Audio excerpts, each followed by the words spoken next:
Day after day, your whole stream's a wreck. The taxis that be just beat down your deck. You get no good games, you get no relief. You gotta speak up and yell at your screen. Yeah! Hello. Hi. Welcome to the Bad Game Hall of Fame. Welcome to Terrible Taxi Games. This is a show in which we play terrible taxi games. Hello, Charky. Hello, Johnny. Glad you could make it. Glad that the cab came in on time, arrived on time. Yep. We had to run off a bunch of different cars off the road to get here in time. A lot of competing Ubers, a lot of Lyfts. It turns out that it's like Mad Max out there for the art of picking up people and driving them somewhere for money. Yeah. Just a heads up, though. I said you'll pay when we got here. Oh, that's fine. I used my work account.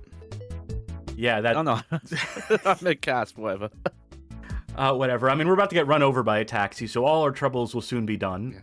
People are asking why I didn't just go with the All I Want MIDI, the Offspring, why I didn't just use the Crazy Taxi theme. And I tried to find an appropriately, funny one, but they're all just bad MIDIs out there. I rely on the kindness of strangers to produce good MIDI tracks, continuing into the year 2026, and they all hung up their hats at some point in around the mid-2000s. Wonder why that is. The ubiquity of MP3s, embedded media at all. But enough about that. We're here to talk about not just MIDIs, but about taxis. Taxi video games. You may think, is this going to be a whole bunch of Crazy Taxi ripoffs? You'd be right. But there's a few more. There's a few other games in the taxi genre oeuvre. There was a separate path that games could have chosen to pursue at a point in time. We'll get into some of that. We do have slides prepared, not a full-on history section, but some of these games will have histories attached to them. Also, the history of the modern taxi can be traced back to London in 1605, where the first man to operate a rickshaw. Did they have rickshaws in the UK, or is that a strictly American phenomenon? I say strictly American when the name is rickshaw. I think it might have started in Asia. Correct me if I'm wrong. The cabs I'm talking about are like horse-drawn carriages, so unless you attach it to a horse, in which case I think that just by nature of what it is becomes something else. Yeah. Well, there is an Indian takeaway in my town called the rickshaw, so we've got that at least. Mixing and matching, as we'll be mixing and matching different platforms, different styles of taxi game. There are so many taxi games, and almost none of them are any good at all. So we condensed this down. We got 11 games to play tonight, and I had to put so many on the back burner. Perhaps this is a well we will draw from at least one more time in near future. But speaking of drawn from wells, you can get a tasty drink of water out of a well. And speaking of tasty, nothing's tastier to me. Nothing goes down smoother than Chucky Stream Snack.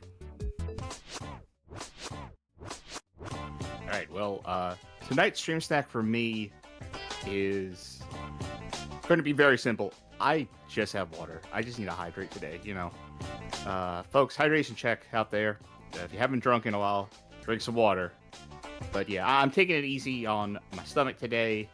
Just haven't been feeling too much like food and stuff. So I rely on YouTube to bring variety to the stream select segment tonight. Cass, what is your variety?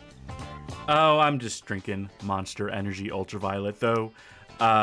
Roommate Renee, Slime Generator in chat, they went out and bought some cigarettes for me because I couldn't leave the house at that moment, so they did me a favor, and they checked the back. I smoke yellow spirits, American spirits, and on the back of it they say tobacco and water, that's it. And so that's how I'm getting hydrated tonight, boy howdy. When I need to rehydrate, when I need to re-up on my H2O, I grab the pack that knows. How wet is a cigarette? Ideally not. Ideally, how wet do you like them? I suppose it is user preference. I'm a normie. I like them dry. I'm boring like that. Yeah, I haven't smoked a cigarette in a very long time, but I generally remember them being fairly dry enough to burn. But Johnny, what do you have tonight? Yeah, I have more of the Starbucks macchiato iced coffee, and my snack today is green tea mochi. This is from a Taiwan brand called Raw Family. I had these earlier. They're pretty good. Not my favorite flavor of mochi because I'm not that into green tea, but they're pretty good. And just for extra, I have a banana, and bananas are yellow, like taxis. Brought it home. We go. There we go. And I could have said that because my cigarettes come in the yellow box. So there you go. I am on theme tonight. I just got to light up during the show. Yellow, which I think is very unhealthy for me. It's not ideal. We'll cross that bridge when we come to it. And I think that'll do it for Turkey Stream Snack. Thank you kindly. I've been reading some comments in chat about my smoking habit, and Blah Hats writes, the water helps the chewiness. And I just got like viscerally disgusted by the idea of biting into one of my cigarettes. I'm trying to quit, folks, by the way. I'm still trying to and failing to quit smoking, but one of these days. I feel like I've seen someone do, like, with a cigarette, just like flip it back into their mouth and go like, oh. That's a Better Tomorrow 3, Life and Death in Saigon. Chow Yun Fat does a trick where he is smoking a cigarette and realizes that he's about to get his cigarette confiscated, so he just puts it in his mouth. He just swallows it like into the concave of his cheek, and that's a funny gag. Not a great movie. Certainly the worst of the A Better Tomorrow trilogy. But enough about that. We got taxi games to play. Let's cut to that main stage. I'm trying something different. I put some gradients on the sides here in the style of a taxi because we're doing so many different platforms, so many different aspect ratios tonight that I wanted to have something on the sides here. We're playing around with the format, folks, but something we'll never deviate from is having a full slideshow with all the box arts and descriptions of the games to follow before we play them. So let us get started with our first game of the night, which is Taxi. This was developed by one Jeff Naylor, published by Digital Integration in 1983 for the ZX Spectrum. To read the description of the game, to read from the back of box or insert, depending on where you got your copy from. Ahem. You are a taxi driver, oh no shit, whose job is to collect and carry passengers for fares. Use your skills to maneuver your taxi in the busy town square. The quicker you are, the less fuel you will use, and the bigger the passengers tip. Don't forget to fill up with petrol, and beware of the traffic, especially the red vans, as a crash will cost you a taxi. So yeah, this is probably the earliest taxi game. Certainly the earliest I could find that is available. There are rumors. There is a game for the TRS-80, that's a Tandy computer from 1979 titled Alien Taxi, which may fit the bill, but I could not find that. Could not even find proof that game actually exists. I think it is a misnomer, a misremembering of a game we will cover later in the slideshow by the name of Space Taxi. But enough faffing about. Let's get this game loaded up. And can I just say that, on a typical theme night or variety night, we get to trade back and forth. There's sort of like breaks built in so that it's not just one person playing all of the games. But because all of these games are so particular, or at least most of these games are so particular in the platforms they run, and most of them are PC games too. So we can't really do those. I can't really transfer full mouse and keyboard control in an appropriate way. So I guess I'm stuck with everything tonight. Dedicated to all cab drivers. This one's for you. Shouts out. Nice. I do want to show, before we get into the game proper, the controls for the game. Now, microcomputer ZX Spectrum, being a computer that it is comes with a keyboard, a full keyboard, so this will be keyboard controls. We had not standardized controls at this point in time for computer games. So I'm going to show this on screen, and there's basically two controls: move up or down, or like closer to the center of the screen or further away from it. So the way to choose to describe this is top row, bottom row, keys 1 to 0, or cap shift to space. All those keys, just that entire 2 rows of keys on your keyboard, will move you outside the square. Middle rows, Q to P or A to enter, will move you to the center of the square. So it's just like, just pick some keys, man. Just pick like A and Z, or Q and W. It's very silly, as so many games of this era were. God bless standardization at a certain point. All right, this story is dedicated to all those cabbies who fight against injustice in public transportation every day of their lives. Amen to that. Cap, shift, and space, or hold. That's certainly a sound effect. Oh, I pressed left on the arrow key just out of reflex, and that ends the game immediately. Yeah, you're just like, you know what? I don't like driving a taxi. I don't even have a license. All right, so we can't adjust speed. That seems like it'd be a control that you want, but not necessary, really? Apparently. Like you were speeding up at times. That's just based on how close to center we are. So they merged. Oh, that car is going to be the death of me. I want to get out of this lane. Speed up potentially. Some of these like Spirit of Speed 1937s like out here on the road. Like that blue one. Yeah, that's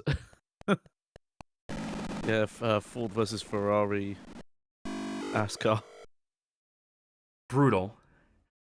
For some reason, I thought all of these cars were taxis as well, and this was just an entire town of taxis. They weren't kidding about those red vans. This is brutal. Fuck! I thought I was coming in after it. That was a legit attempt, and I still got £0. Can I get a single fucking passenger and get them to where they want to be? Oh, this one should be easy. Yep, you took out that car, easy peasy. Jesus. Get out of the center lane. No, speed up, because this guy's going to disappear in a second, my guy. Maybe if I get close to... No, well, there we go. That was going to be the easiest one to pick up. These ones in the center are going to be nigh on impossible. Yeah, so I guess the closer to the middle of the road, the faster you go. Come on. Yes, there we go. Yeah. Get him to the hotel. Right. I'm going to run up the fare by going around in a circle here. Yeah, I don't know if this is going to help. Oh, right, yeah, that's actually how taxis work. I forgot. Yep. It's actually been a long time since I've been in a regular taxi, I've realized. Come on. Yes, we did it. No tip. Come on. Can I cut in? Yes. So I feel like you're going to need fuel soon. Well, I need to make some money first. I don't see anything here that says petrol. Oh, I see petrol. Never mind. Yeah. I like this discussion in chat. Hotel and petrol right next to each other. I kind of read it as the same thing. And I think I just got my passenger killed. I don't know if taxi rank is a British term, or if people didn't know what rank meant there.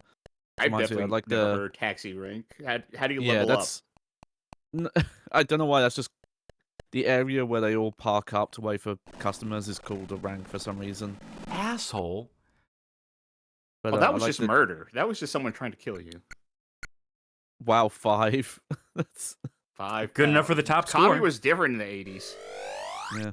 Also, if someone could actually do the Twitch categories tonight, I'd be appreciative because I'm doing all the gaming tonight. Yeah, I'll get on that. Well, I mentioned there was a discussion in chat about the color of the taxis, like Jodariel noticing. Oh, this is probably not the right game. The taxi is not yellow, and as was rightly pointed out by Zaro. Before you even point out the reality of Britain, I will say that if the taxi was yellow, you would not be able to see the taxi anymore, would you? Well, yeah, presuming they couldn't pick a different color for the road. I don't know about the hardware to say. But yeah, they taxis It's mainly a London thing where taxis are black. Getting outside of London, they tend to just be whatever color the person who owns a car is. We may have Yeah, some simulations of London taxis in the games to follow, so... Yeah. God, this game sucks. Can I just say that most microcomputer games is doesn't- not good, but this one is especially rank, to borrow a word that is on the screen right now.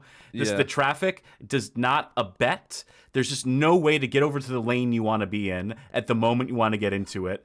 And the fact that the game starts off with a little less traffic, and then just immediately... And the controls don't help either, by the way. There's this weird esoteric concept they have, this conceptual experimental control method they have.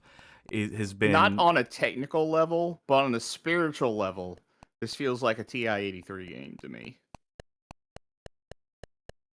Great. Like, yeah, I guess it's functional. I guess you managed to get something to run. You know, these roundabouts are dangerous. Us Americans not used to them. That's the problem here. Clearly, if I had grown up driving... We have a couple. I've seen roundabouts in the Americas. I just mean where I live. Come on. I want to beat my high score. I thought they would call something different in America. I thought roundabout was a very English term. I mean, I don't know what else you would call them, because you go roundabout on them. We call them Ring Around the Rosies. I just realized central and station are two different things, because one will light up. So perhaps one could say it's supposed to be central station, but if only one of them is lighting up, then that's like the customer saying, "Hey, take me to Central, please." Hey, I got a tip. Station. I finally got a damn tip for my work. Finally, some recognition. Even now that I kind of have it, not good. Johnny, considering you're from the area, how accurate would you say this map is? It's way too square. These roads need to be squiggly and wibbly wobbly all over the place. Well, there we go. I've doubled my score and then some. That's going to do it for Taxi on the ZX Spectrum. I think we've seen as much of that as we need to see. Apologies to people who really wanted to see me fill up on petrol, but it was not to be. So we move ever along to the arcades for Yellow Cab. This one comes by way of Data East, developed and published in or around August 1984 in the arcades. Yellow Cab is, of course, its Japanese title.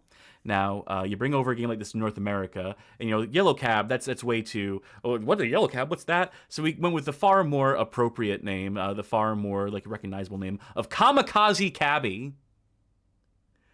Yeah, I briefly saw that cover in your lunchbox and just felt so uncomfortable immediately.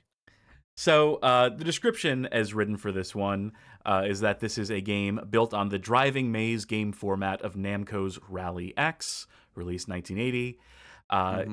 There is a claim that this is the earliest driving game in an open-world urban city environment, making it, therefore, an ancestor of open-world driving games, such as Grand Theft Auto and Crazy Taxi. Sure, I guess, in the same way that, Pac-Man is a predecessor to, I don't know, insert modern game here. It's a bit of a stretch is what I'm trying to say here. Yeah. You can say anything about anything, and I guess technically be right. So yeah, we'll get this one loaded up. I believe I have the North American ROM for this one, so we'll be getting the Kamikaze Cabbie branding when we get in game, title screen at all.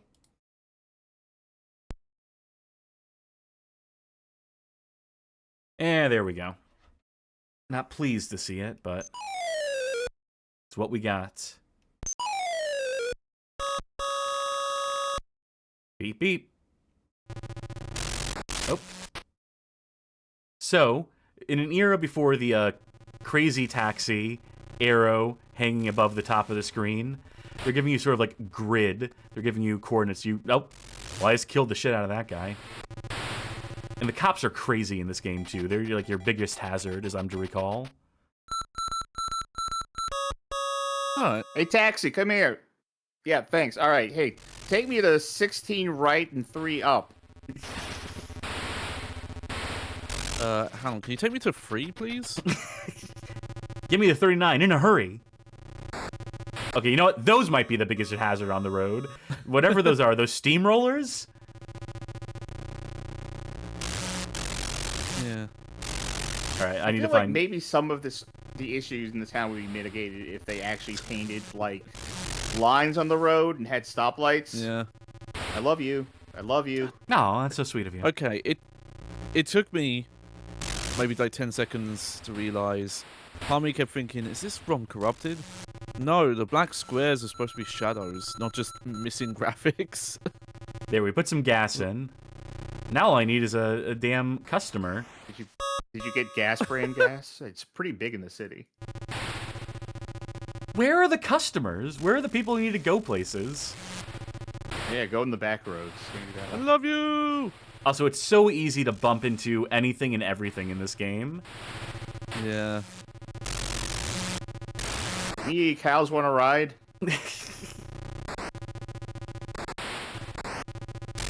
I mean, that car was making an illegal turn right in the middle of the road. I mean, it's their fault that I bumped into them, honestly. All these drivers are absolutely nuts. It's so hard to tell, like, what the right side of the road is, because everyone is just driving. It's a free-for-all out here. Oh, is that just free gas I can pick up? Yeah. Keep me in the game a little bit longer. Again, I beg the question. Where are the customers so I can play the game on its terms? Are they, like, punishing me because I got killed while I had a passenger in the car? That shouldn't be a reason to suspend my my taxi shield. That... If you go to free, like it says, then maybe you'll find some customers there. Yeah, only there was a Street map. Boulevard. You know? I can fill up a little bit more, for whatever that's worth. I've been thinking, like, this is really aggressive signage on, like, gas in this city, but no, I've been to very small towns where 90% of the signs you see on any given road is every gas station. Oh, now I got a power-up, so now I can just drive through cars with impunity. Not these ones. Those are still too big for me. But that's good, I guess. Bad for everyone else on the road. You got one passenger done. That's enough work for the day. Go out, have fun, and destroy all these cars. You know, maybe this shouldn't have been the first open-world city environment. I think that's maybe a flaw of the design here. I think we did reach the end of the map. At a point there. At least the north end, yeah. 'Cause, yeah, I'm betting there are bespoke areas with those taxi stops. And you just have to know where those are. And they don't seem common. I love the steamrollers. Don't mind if I do. Oh, I love the localized delete and backspace as rub. Oh, that's a classic, yeah. Yeah, rub that out for me, please. Choo-choo. All right. Let's try this again. See if we can find a Hey, it's second... me, the only human left in the city. Take me to 16-2. All the cars are automated here. Yeah. This is the future that Elon Musk wants of self-driving cars. About as fucking safe.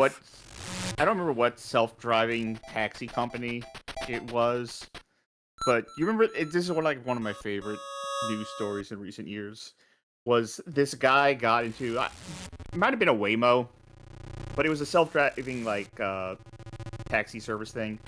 And then the car started just going around in circles in a parking lot, too fast for it to be, like, safe for him to get out of the car. So he was stuck in this car that was just doing circles forever. And he, like, calls support for the company. And they say, "We're sorry, we can't stop it. Good luck." So he's just trapped in this self-driving car that has decided its self-driving means I'm just going to drive forever. He got interviewed with it afterwards, and apparently he's like a AI idealist and stuff like that, because he was like, yeah, I still really believe in the potential of self-driving cars and all this stuff. Yeah. It was, a little hiccup now and then, but like dude, suckers. They're born every minute. So, wait, how did they get out the car then? Or is that just where they live now? Yeah, they got interviewed from inside the car. It's still driving around circles to this day. I don't 100% remember how he got out of the car, but he did get out of the car. I feel like he probably didn't just open the door and go like, off I go. We do have a say something nice redeem in chat. I do like that guidance system. It maybe not having the top of the screens because it's hard to see, but that's a decent way of letting you know where to go. Yeah, for 83, this is actually very impressive. I will say the scale of it, the presentation. Oh, That didn't seem correct.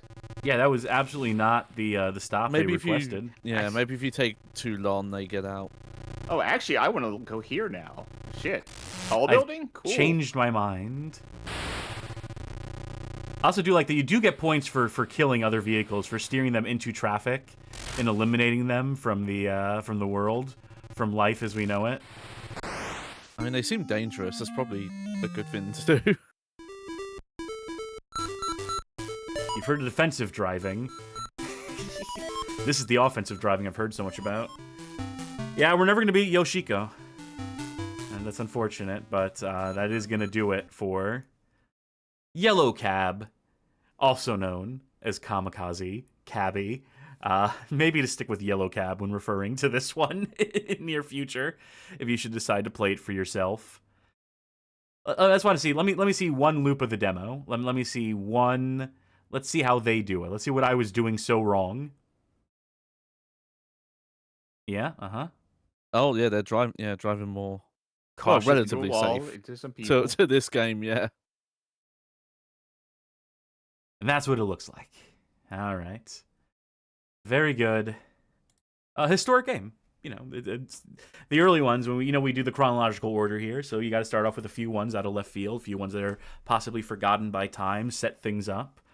And I think that's a pretty good look at what a taxi game might have looked like before the likes of a Crazy Taxi. But there is another game that I mentioned, alluded to earlier, that did sort of spark a subgenre in and of itself within the cabbie game, the taxi game subgenre. And that game is Space Taxi for the Commodore 64, developed by John F. Kutcher and published by Muse Software in 1984 for the Commodore 64. And there is an article we're going to crib from a little bit here, the history of this game as written by Retro365.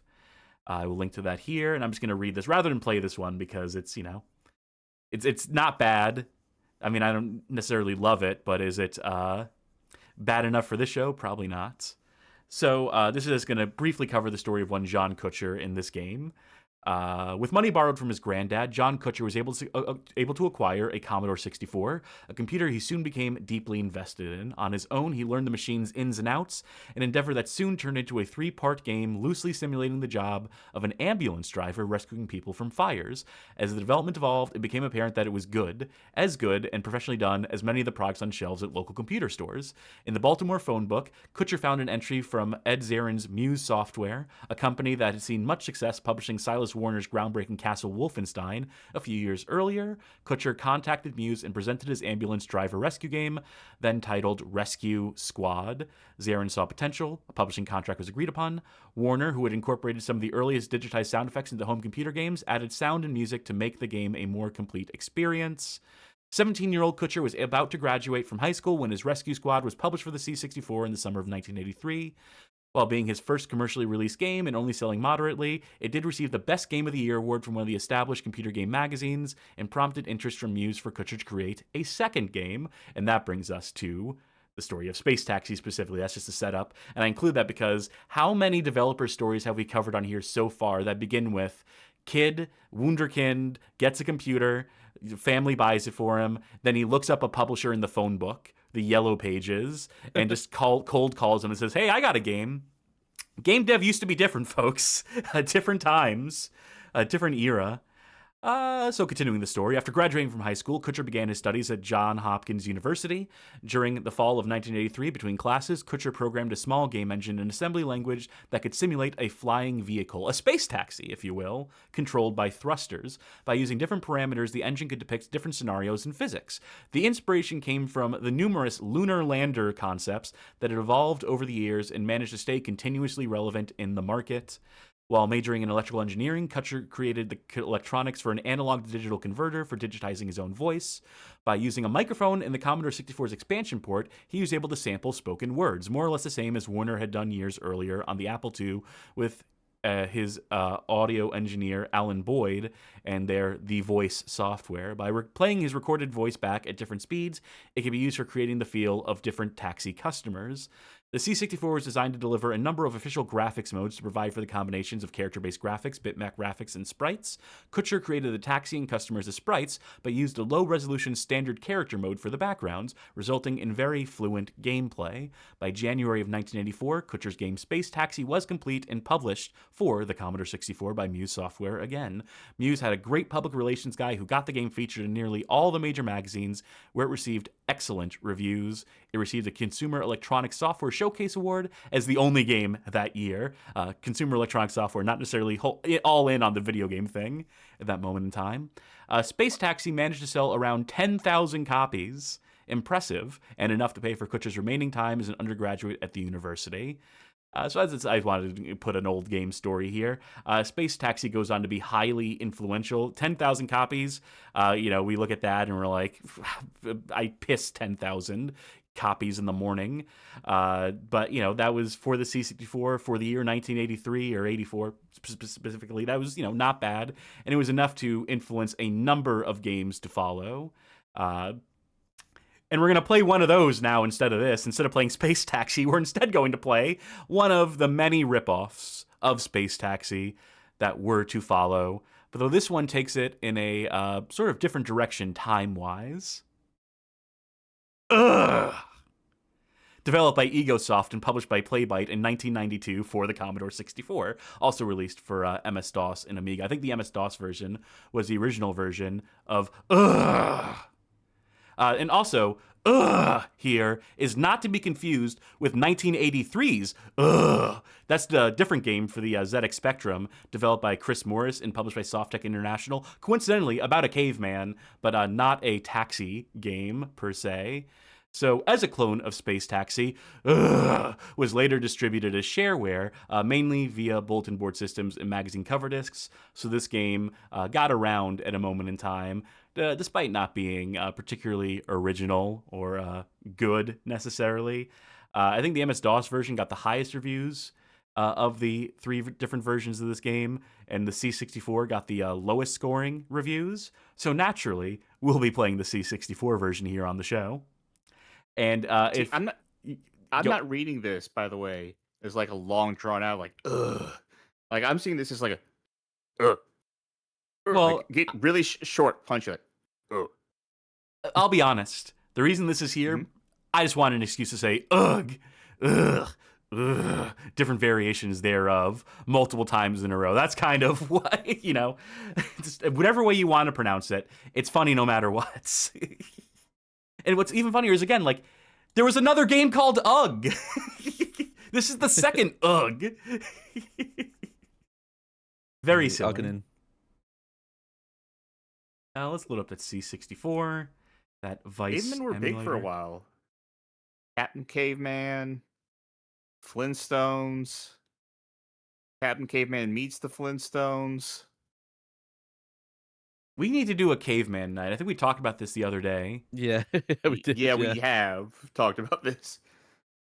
Oh, we gotta go We through played some on the show already. We had some of that shit on Cursed Kart Racing.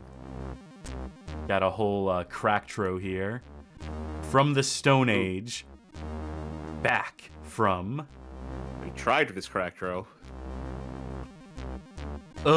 Cracked, trained, and packed by... Who's the credit?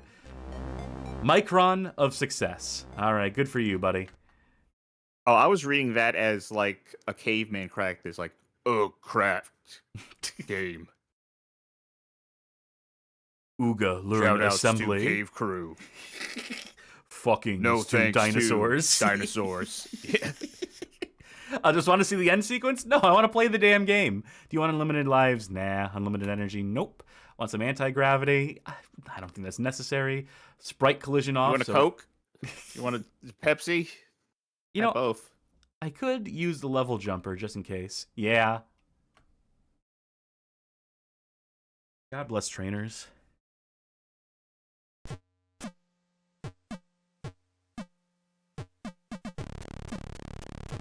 Oh, that's that fire. That's that gas. Ooh, Albin Oswald. You really nailed the sound of caveman times. Yeah, it's that music that makes you go, ugh. That's what that's what it's actually called. Things that make you go, Oh, that's that Oh, Commodore 64 sound font that I... Roll call. I think there is like a plot about like impressing a lady caveman, by being such a good Stone Age taxi driver, or something to that effect. I could not find a manual for this one. The 1983, way more well documented, surprisingly. Alright, so which one of these characters is... I believe it was one on the far left, the first guy we saw. Okay. Okay. Yeah, sure, all those parameters look fine to me. Let's start the game. Vessels in chat says, Cass, how dare you call a PWM synth down to sound font? I will sue. We'll get to lawsuits later. We'll get to the story of lawsuits as they relate to taxi games in time tonight. Introducing platforms. This is where platforms were first introduced. This is a big game, guys. This is the first one to feature. All right, how do I advance the screen? Musical guest, Bottomless Pits. I'm pressing the buttons. This didn't fuck me up earlier. This is... I wonder if enabling that level skip broke the game. I have a strong sneaking suspicion it did. Wait, no, I know what the problem is. Both of you, try your controls. Try your controllers. I might dodge a game tonight. Because it defaulted to, yep. Who's playing? Hey, that's me. Hold up, I'm bringing my controller from the other side of the room. Okay. Okay, so while you were grabbing your controller, you already have a passenger. They're giving you a few more seconds. Yeah, you just use the control stick in this one to elevate and then go to different platforms. Unfortunately, the way that you picked up the customer, he told you what platform he wanted to land on, but your sprite was in front of it. You got it right, though. Oh, well. I was going to say, you could just wait for him. You could have just stood and waited for him, and eventually you would have... I'm playing my own game. It's very limited. It took me a while to figure out what was actually controlling things. Oh, no one trusts UG. No one trusts UG to get in van. Okay, is there a sentient poop coil down there? Well, pick it up. And now you can figure out which face button drops off. There we go. I don't know what the F is, but you lost it. Is it not going to spawn any more cavemen? Has it decided that you can't be trusted? If that doesn't even kill me. Yeah, you're... Oh. There we go. Okay. Okay, he wants on platform 1. Oh. You need to wait for them to get in. Get in. All right, platform 3. That's the bottom one. Hey, you're okay. Get in. This is exact... You landed too fast. You have to slow down. You have to slow down your descent. Okay. So this is exactly like Space Taxi. Space Taxi has a very similar thing where you'll be on a single screen. A customer will appear on one of the platforms and say, take me to the platform numbered 1, 2, or 3. And you have to navigate to that platform on the same screen.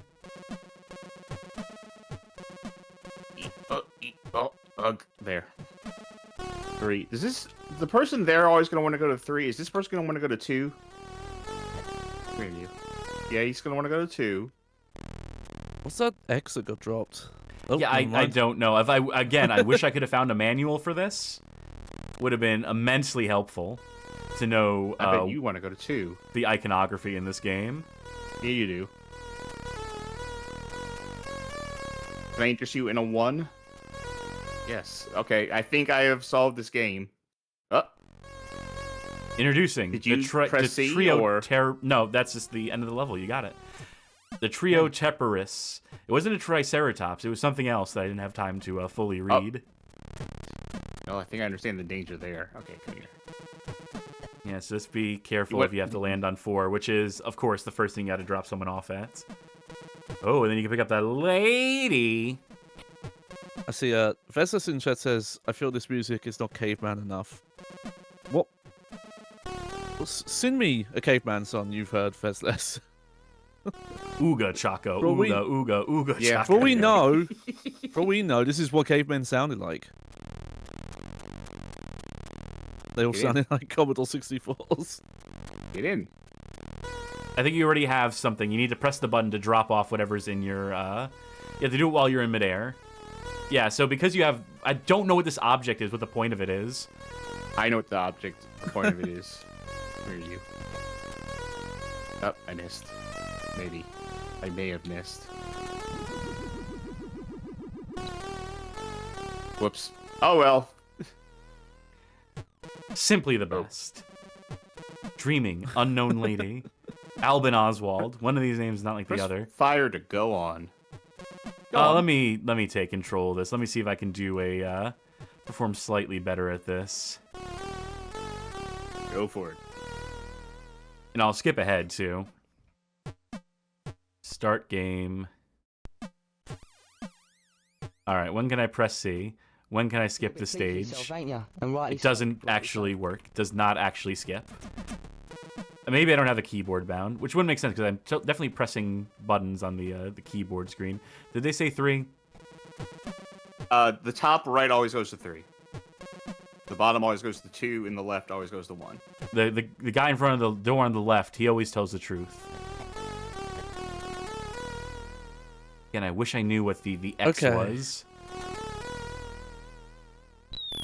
Granted, this is probably not a great version on this take of this style of game, this space taxi thing, but it's reminds me when I was playing Retro Game Challenge on Casual Mondays, and you mentioned finding like some of the early games not that engaging, that would emulate like the early style of the games in like '85, and I think this is a genre. These kind of move around and then like slowly control your landing ones that I don't gel with. Yeah, that's all Lunar Lander, Yeah. Yeah. which was mentioned in that Retro 365 article, and rightfully Except so. for Major Havoc is a tiny bit of that, but then it turns into it's a different thing. After You ever you play the land. weird Game Boy version of Lunar Lander? I think I Oh, definitely did. not. I couldn't tell you a thing about it. I erased it So- from memory. It's like they extrapolated like a lot out of the idea of Lunar Lander, because the start of the game is you have to actually launch your spacecraft from Earth and like do this whole like thing and rigmarole to get it up into space. Then I think you might actually have to get to the moon. But the next step is to actually play Lunar Lander for one stage. And then you're on the moon and you're hunting for like precious gems and stuff using a metal detector. So like most of the game by volume Fuck. is not actually Lunar Lander. It's so that's- touchy. The yeah, controls that's in this are interesting. so extremely touchy, by the way. Major issue. Because it makes... Reminds me a little bit of that Donkey Kong 97 on Game Boy. Like the Where first it couple of levels starts of as Donkey Kong. and it's like, Yeah. something else. Oh, Hello? Oh, okay, so you can save them from Yeah. the water if you're quick enough. Yeah, I figured you could. I was just like, once they fell in the water, I was like, I have more interesting things I could be doing with my time.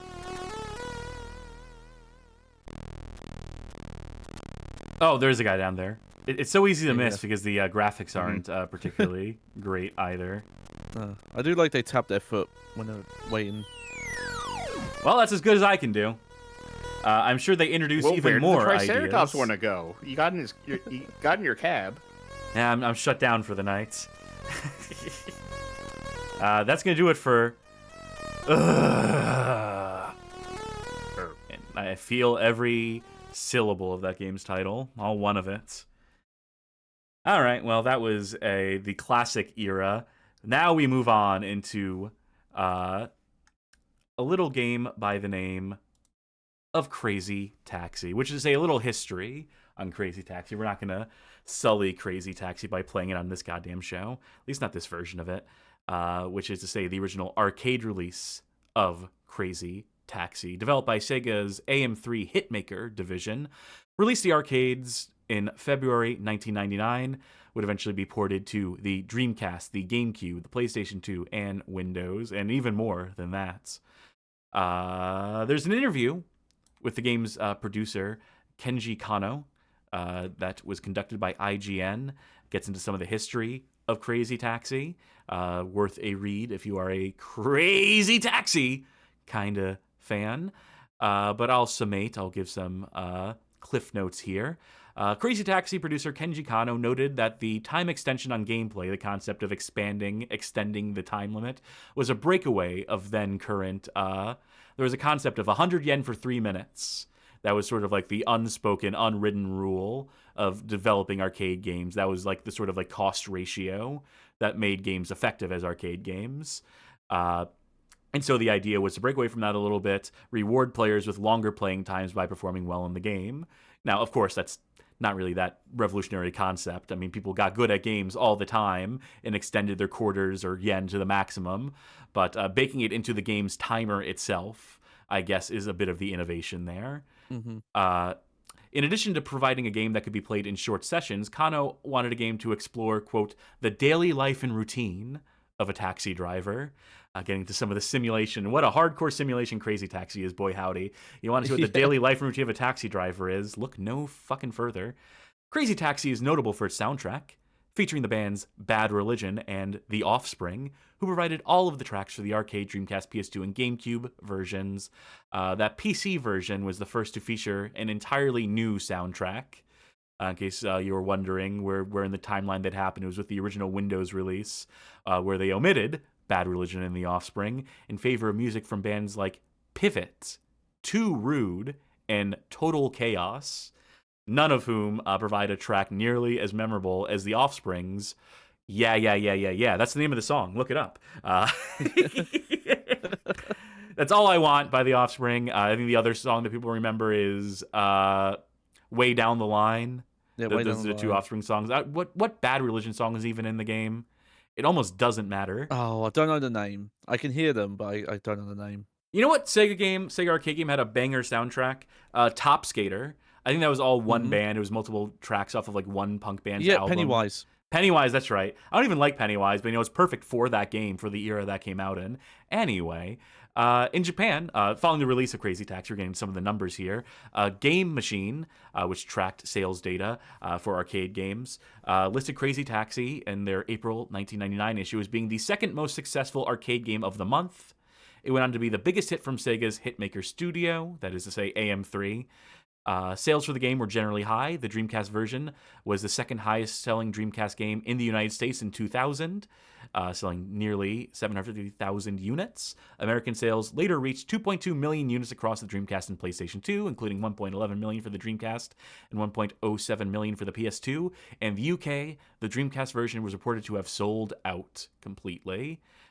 Crazy Taxi, kind of a notable game, kind of revered, kind of loved. So beloved, so successful was it that it prompted Sega to produce multiple squeakquels. You get Crazy Taxi 2 in 2001, Crazy Taxi 3 High Roller in 2002. You get THQ Publishing Crazy Taxi Catch a Ride in 2003 for the GBA. Crazy Taxi Fair Wars for the PlayStation Portable in 2007. That's a compilation of both Crazy Taxi 1 and 2. There's a mobile exclusive entry to the series titled Crazy Taxi City Rush. That's an iOS and Google Play game. And of course, countless conversions in attempts to like remaster, re-release entries from the original trilogy. Like there's a version of it on Steam now that's in HD. I don't recall it being particularly good. from what I remember. Not particularly beloved, not just for the soundtrack. I think they fucked some stuff up, if I'm to recall correctly. But all those squeakquels, all those, Sega's continued milking of the series, that's not what we're here for tonight, really. What we're here for are the games which saw Crazy Taxi and said, yeah, bet. Perhaps one of the first, perhaps one of the most notable, is of course The Simpsons Road Rage, developed by Radical Entertainment, published by Electronic Arts on November 19th, 2001, across the GameCube, PS2, and Xbox. There's also a GBA version developed by Studio Ultron and published by THQ in the year 2003. But the less said about that piece of garbage, the better. I think we've played that twice on the show so far. You'd have to tell me which shows we played it on. I think like maybe 3D GBA, one of the most unparsable games of all time, one of the most visually abhorrent, absolutely unplayable pieces of trash that has appeared on the show. I was thinking about playing it again, but we got so many games to get to tonight. We're not going to play that GBA version. And for what it's worth, just a brief aside on Simpsons Road Rage. My favorite Simpsons game, not even close. The console versions, that is not the fucking GBA version. This eats Hit and Run's lunch. It turns out that Crazy Taxi is a pretty good game. Just ripping it off wholesale makes for a pretty decent Simpsons game. I did not need them to go to the direction of a Grand Theft Auto. I did not need the bad missions and bad joke writing as seen in Hit and Run. I will settle for Road Rage any day of the week. Vesela says, hey, the GBA version is not that bad. Have you played it recently? Let's pause. Let's stop the show dead in its tracks. Go back and play it. Notice how, because it uses like a Mode 7 scaling algorithm, there's no height to anything, so you can't tell where walls are because they're drawn into the ground. Yeah. That's the fatal flaw. Yeah, I'm gonna put my foot down. Absolutely unfucking playable video game. Like, as far as unplayable video games go, that is one of the most egregious pieces of garbage that has ever landed on this show, and I will die on that hill. But if you enjoyed it, I guess that's. I don't want to yuck everyone's yum. I don't want to make too fine a point of it. But man, that's a little bit pleased with yourself, ain't you? Could not pay me to play that game again. That GBA version, that is. Anyway, we mentioned Simpsons Road Rage because it was, again, a taxi game. Not a terrible one, but a taxi game nonetheless. Very much inspired by Crazy Taxi. So much so that in the year 2003, Sega filed lawsuit against Fox Interactive, Electronic Arts, and Radical Entertainment, claiming that Road Rage was a patent infringement of Crazy Taxi. IGN covered the story back in the day, in and around December of 2003, written by IGN staff. According to a Reuters report today, Sega of America has filed a lawsuit against Fox Entertainment, Electronic Arts, and developer Radical Games, claiming that The Simpsons Road Rage infringes on a Sega patent. The lawsuit centers on Road Rage's apparent similarity to Sega's Crazy Taxi, which features picking up fares and performing zany, over-the-top driving stunts to get them to their destinations as quickly as possible. Road Rage features similar gameplay to the point where some reviews commented negatively on the parallels. Sega's 138 patent is associated with the Crazy Taxi concept. Sega is requesting that The Simpsons Road Rage sales cease and that copies be removed from store shelves. Sega is also asking for damages related to apparent lost profits. So, about that patent, you can actually read that patent right here. In fact, I should probably show it on the screen here in some capacity, even though it is all just like diagrams. It's all very dry and technical, as patents are wont to be. But I do want to get this Simpsons Road Rage off the screen, at least temporarily, show something else while I talk about this. Because, as much ado is made about this patent to be pictured here, you may notice those aren't taxis in the image here. Those would be motorcycles. So this is Sega patent number 6,200,138, patent originally written to cover mechanics of 1997's Harley-Davidson and LA Riders. That's what the patent was originally for, not for Crazy Taxi. Judging by the fact that this patent was issued well before Crazy Taxi was even a development, even a spark, what's the word in the eyes of, a sparkle in the eyes of, something like that. Yes. In the Sega's eyes of a child. So, yeah. the elements covered in this patent do cover some stuff in Crazy Taxi, just shared concepts between Harley Davidson and Crazy Taxi. Most notably, obviously, the arrow navigation system, which points towards your destination objectives. So that must have existed in some capacity in Harley Davidson and LA Riders. I just didn't remember. The Harley Davidson game is straight up like a proto Crazy Taxi. And that's why we haven't been able to talk about Cookie's Bustle up until now. That's going to date this episode. Today's the day, by the way, that Cookie's Bustle was freed. That Cookie was freed from the copyright mine. So thanks to the Video Game History Foundation for that. Good work to all involved. Frank, Phil, the gang.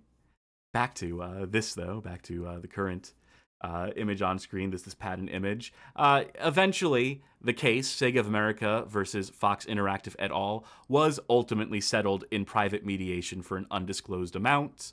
And that probably amounted to Fox Interactive, Electronic Arts parties involved saying, yeah, you caught us. I mean, like, of course we're ripping you off. I mean, of course we just made a version of your game and probably paid him some percentage of the profits accumulated. As these things tend to do, as these things tend to go.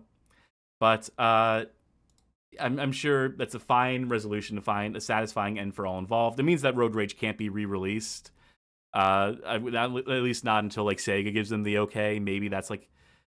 We'll probably never see it anyway, either way, though. Along with Hit and Run, which I don't mind Hit and Run not re-releasing. Make those fuckers stick with their GameCubes and PS2s for that overrated piece of garbage. I'm making friends tonight on stream, folks. I'm being so gracious right now. Anyway, despite the lawsuit, floodgates had already been open for Crazy Taxi ripoffs to proliferate the markets by this point in 2003. In fact, they had already been coming out, though rather than coming out on consoles, these ripoffs had been coming out across the PC and other home computer platforms, and primarily helmed by developers and publishers largely operating outside of the United States and Japan. And so that's how they were able to get away with it without incurring Sega's legal wrath. And so one of the earliest, one of the first, one of the worst is Super Taxi Driver. This is developed by a credited King Cab team, their one and only game, in collaboration with one Microforum Italia, who are probably the real developers, who probably just, in the interest of, trying to possibly avoid a lawsuit, came up with that one-off name, that King Cab team name. This was published by Lundra Software in Italy, Hemming AG in the UK, in Germany, in or around the year 2000, so very early on. Before we get into this one, because we are actually going to play this one, I have to show this installation screen for it, which has the amazing quote on it, the amazing header here: "Good software for good people." How do you know? How do you know I'm a good person, Hemming AG? How do you?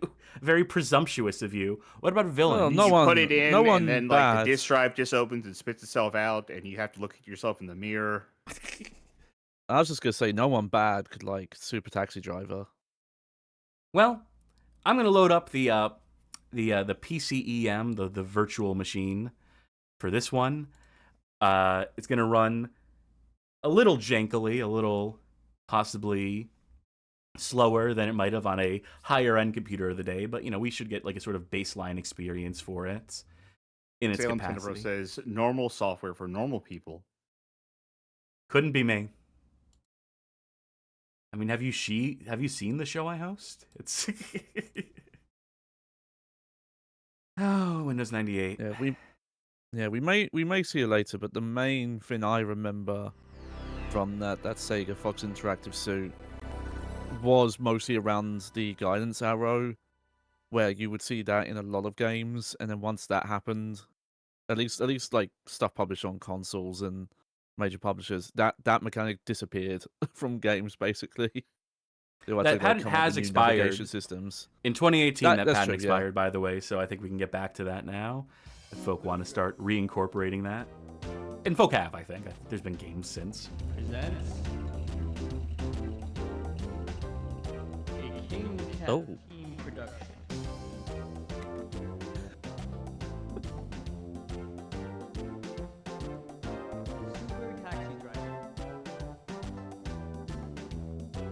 Oh, yeah, give us the credits right at the top. And take your time with them, too. Not like we have any show to put on here or anything. As all the vibes of something I'd play in computer class in, like, grammar school. Thanks, Daniel. And it'll loop from there, so I will, Like, everything about the music in the presentation makes it seem like I'm going to be driving down a road to solve math problems. You're not wrong. That definitely hits that kind of beat.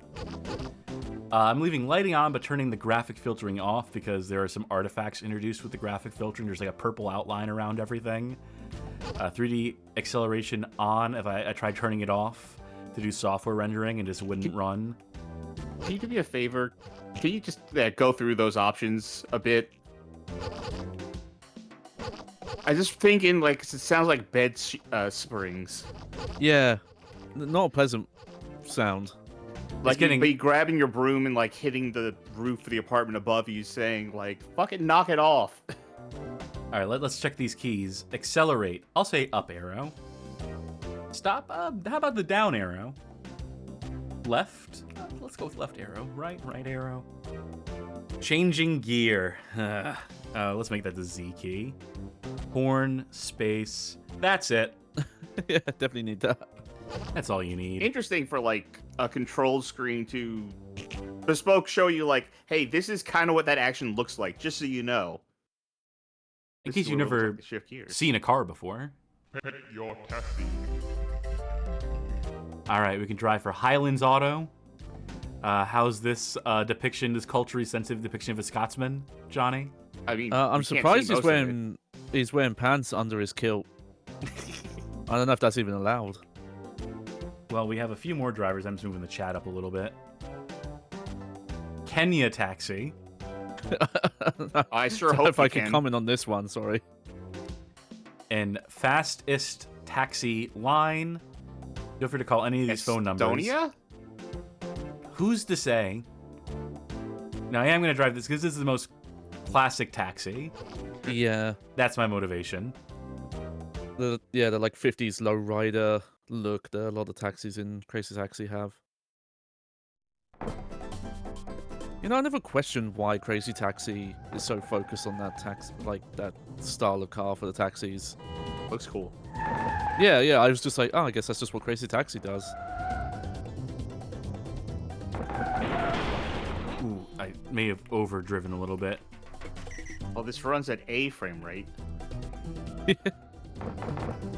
Best I can do, because I can't run this natively on Windows. It's too old. I just assume this is normal for this. Yeah. I mean, considering that people weren't upgrading their computers for, like, years on end back then, and I think shit was evolving so rapidly, this could have been someone's experience with this game. Very easy. My Doom says sick word art. Oh, yeah. The like best that Microsoft Word money. 97 could offer. Yeah. Oh, no, I do love the way this just looks. Like, there's a lot of throwback kind of, like, late 90s Windowsy aesthetic coming out in the years since that look like this. But this is genuine. This is a genuine article. Do you think that, like, speedometer and tachometer there were, like, a developer's car? They just went to the photo of their own? It looks photographed, yeah. Oh, it for sure is photographed. I'm curious if they got it from, like, stock, or if they went out to their own car and just took a photo. I never liked the gear shifting in Crazy Taxi. I like Crazy Taxi well enough, depending on the day. It can be frustrating to me because I'm just not good at the gear shifting. I prefer just to, at least in like PC implementation or controller, just to have a dedicated reverse button. Well, at least in Crazy Taxi, the gear shift system is there to do tricks, more or less. Yeah. That's always how I've looked at it. I better get a tip for this one. As you run into two cars, I better get a tip for this. I'm giving them the ride of their life. That's some extra money for that. See, Pro Striker 92 mentioning the graphics are like the first two drivers, but worse. Yeah, this is... I will say this is a theme we'll see for a while.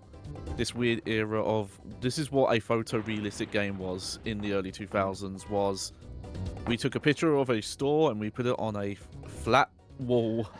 You know, if you really like just stare at the background and just like look at that, I'm getting sort of a sense of vertigo. It is a little It does sickening. feel like We're does off feel the like we're ground. floating in the air on Angel Yeah, Island we or are. something. Oh, sick lore. This is a floating man-made island. It sounds like gunshots going off whenever I hit the curb, too, by the way. Yeah. And, you know, I get why Sega didn't go after this, because international and all that wasn't worth it. But considering how hard Sega, and also just, you know, the reviews on Simpsons Road Rash, this is way more Egregious. This is way more egregious, Yeah. yeah. Also, You know, no also, tip again. I can't imagine not tipping a taxi driver. Like, unless they drove me to the wrong town 100 miles away, I can't imagine, like, not tipping a taxi driver. Oh, see, I only tip my taxi drivers if they can like drive near to vehicles without crashing and do like You sick drive jumps down and the stuff. wrong lane for an extended Yeah. length of time. If they burn out when if they peel out when they start driving. Oh, we're gonna run out of time. Game over. I feel like that's mean that they don't give you a little extra time when you pick someone up. I feel like that should be. Don't they do that in Crazy Taxi? Like you get extra time there when you you go. park and when you pick someone up? Yeah, that's the difference that got them got away with it. Geo 412, Congo Joe, Sarah Drift, Firefox. Oh, there's way more vehicles here. Yeah, there So are there's- unlockable vehicles. Yeah, I did not perform well enough to do that. yeah. It would appear. And unlike Crazy Taxi, you actually make a reasonable amount of money. I also as want to try opposed that the again. Thousands. Let me try out a different car, see if we can't unlock someone at some point. You know, I could probably use the better acceleration and grip. Those are probably more key to me than speed at this current juncture. There's also like I feel more in a lot of like games, the speed cityscapes. stat is kind of a trap. There's also more like cities. There's more levels in this that you do eventually unlock as well. Get in. Get in. The clock's fucking I ticking. assume Hey, you that nearly literally hit me. any person you see on the street is someone who wants a ride. Presumably. I just go where the arrow Yeah, tells me, run me okay? over. That's the only thing I'm paying attention to. I think we need to clear a certain amount of money. I think that's like probably the thing that dictates whether we move on or languish Take me here. to the Circuit City. Oh, no. Don't tell me I can't... Okay, I can drive over this threshold. No? Assholes. Well, this is gonna fuck me up completely. This is gonna absolutely, like, eat up my time and deny me the tip. Oh, come on. You're this particular? Oh. It wasn't bad. I guess that was normal. I guess that was okay. I guess we're... We're normal. Wow, you're so fast. That grass is pretty tall. That's the thing. Yeah, you need the arrows above their heads. You need, like, the indicators as to who's, like... Yep. No, I could tell as you were driving there. I was like, well, this arrow's pointing to hell now. Hurry, watch it, fool. This is so quick. I think Frappe Fiasco in chat asked, is this the GBA or something? No, this is PC. This is the PC gaming. In the year 2000.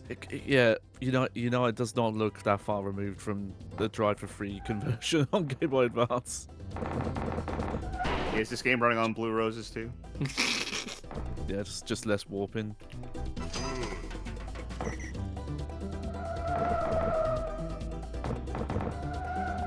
I wonder if this has the stunts in it in some capacity. There's no ramps. There's nothing I can, like, jump off of to perform said trickery. I doubt they included like the gear boost stuff in this.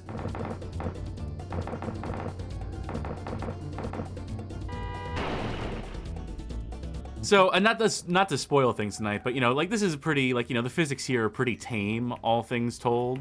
This is a very straightforward Crazy Taxi ripoff, a very budget Crazy Taxi. Stick around, folks. It gets wilder tonight. I'll tell you that much for free. Take me to the Virgin Record store. Take me 39 left and 2 down. No, wait, wrong game. Take me to the Radio Shack. I at least want to unlock the next level and maybe a new car and driver. See what other stereotypes they can engage in. That's a very normal journey. I do like hitting Physics. things. Is it you? Could it be you? Frank Gothic says heavy and weighty. Like, yeah, the gravity in this game kind of feels like you're on Jupiter or something. Like, maybe that's why you have the kunk all the time, because the moment your tire gets even a slight bit off, you just slam into the ground. Yeah. Oh, Jesus. Yeah, no. And yeah, crazy. Yeah, whereas Crazy Taxi is very light. Don't worry, the games get lighter. That's one way to describe them. I wish I knew Yeah. what the threshold was. Trying to figure out where you're supposed to be, because I feel like depending on where you are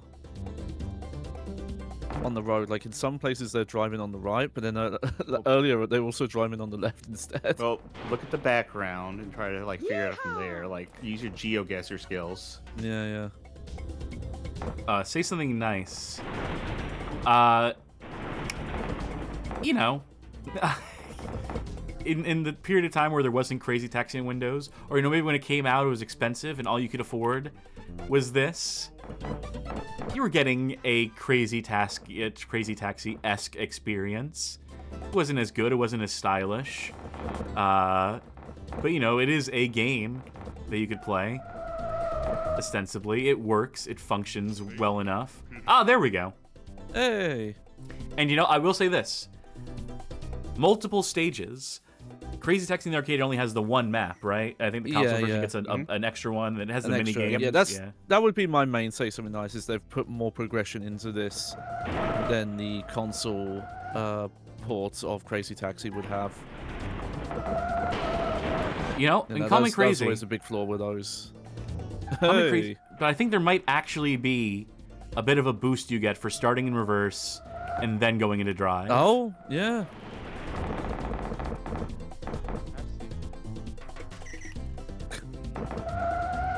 Oh, that voice work's really paying off. Honestly, for the first attempt, I could even tell there was voice work in it. I was like, is it just in the menus? But no. No, I've been hearing the whole time, like... Yeah. Good. I also say, like, you know, for a game that's ripping off Crazy Taxi, another thing they ripped off is that they don't just punish you for bumping into stuff, for crashing, burning, etc. Right? I mean, you get the slowdown, but, like, you know, we're not like smoking. Our cars doesn't have like a health meter or what have you. Okay, now I can drive across grass. They made me worried in that previous stage that... Well, not well. Yeah. Whatever they intended with this, I think, did not turn out right. Yeah, we're losing a lot of time. Never mind. Don't drive on the grass. It is a trap. I had false confidence for like a second. The grass is actually voxels. Each one of those pixels is a different height. Okay, can I cut across? Do I have any form of shortcut? No. No. This part stinks. Not being able to drive across this clearly traversable grass here, having to go all the way around, burning so much of our time. That stinks. Especially because that is such a key thing to Crazy Taxi, is how you route and go way off-road. Heck, there are passengers you can find underwater in certain modes and levels. Or on top of, like, buildings for, like, really rare jumps you can do. I'm gonna have to make really good time on these next several passengers.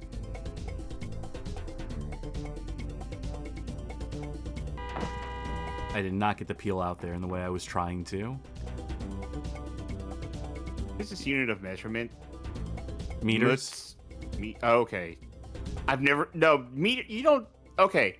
You're probably right, but that's not the correct abbreviation of meter. Yeah, yeah.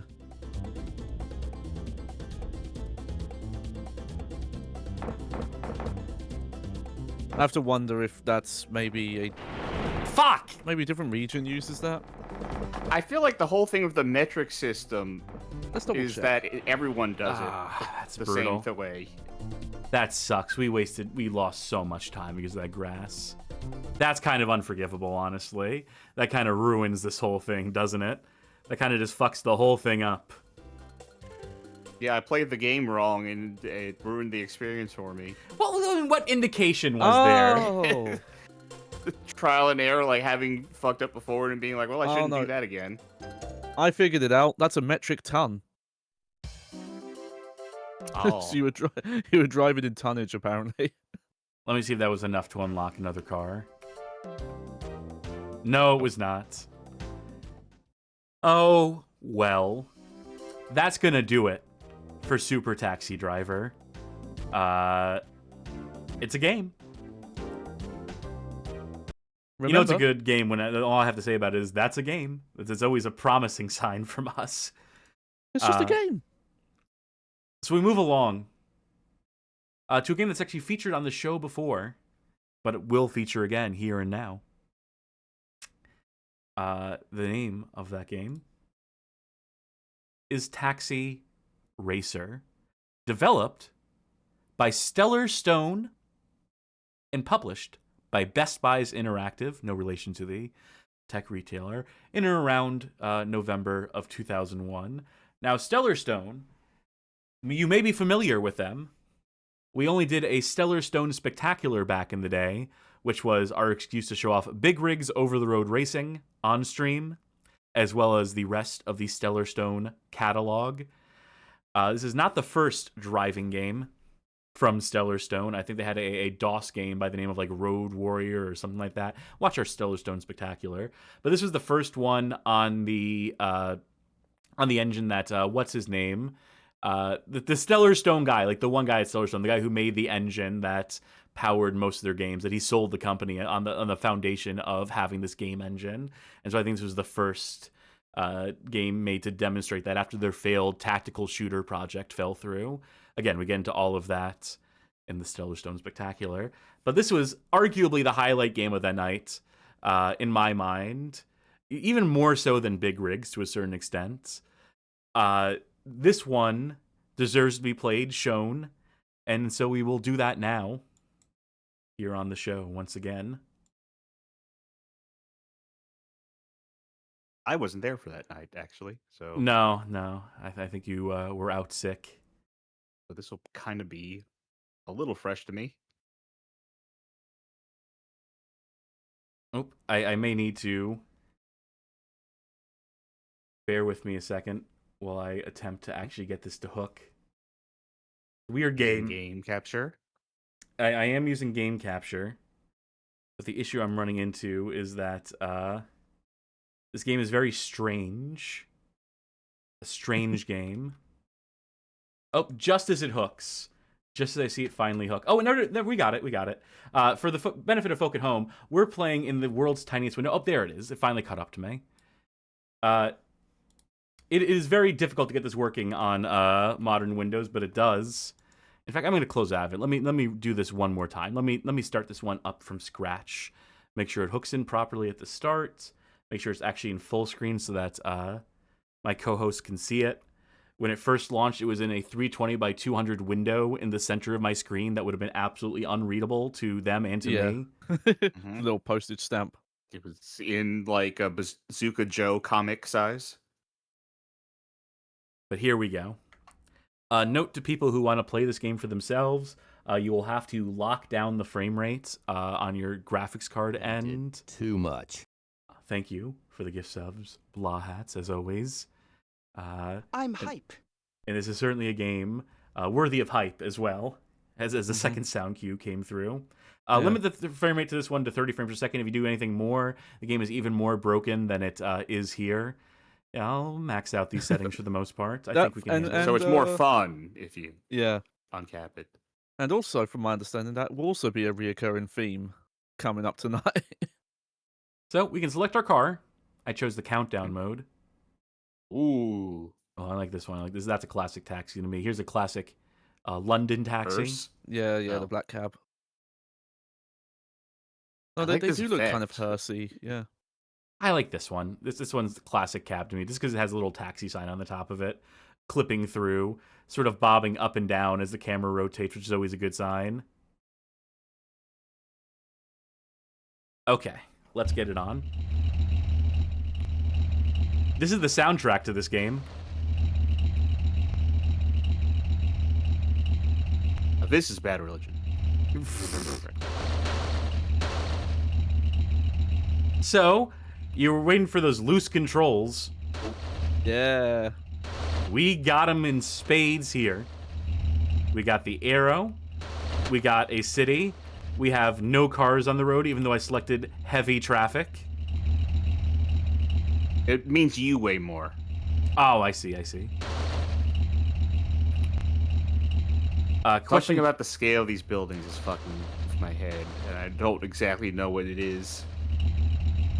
You know, I know what it is. It's not the scale. It's the fact that when you're on a hill, the buildings are like just clipping into the ground. we got a question. Can you reverse at infinite speed? Let's give that a shot real quick. Not infinite speed. You can reverse pretty quick, but I'll show you some shit you won't believe. Okay. I'm going to stop for this customer, then the second I stop and the second the animation starts, I'm going to hold forward as the animation is playing out here. Okay, I'm holding forward. There we go. Yeah. So, Stellar. what happens is you build acceleration while you are, while that animation is playing, if you're holding down any controls. And so the result is that you will slingshot a rapid distance ahead or behind. And more often than not, no, I don't actually want the screen flashing like this, but it might just be unavoidable. More often than not, you will clip through a wall, you will clip through geometry, and fun stuff like this will happen. Yeah, I'm it's just like waiting a for the back- timer to This is run the out. fastest but, way to get there. Going forward. Time's up. You know, maybe that's the countdown mode. Let's try workday. Maybe this will be more functional somehow. Maybe this will be a better game in this mode. Maybe we'll see some other cars on the road. So what's the difference between Oh. the two modes?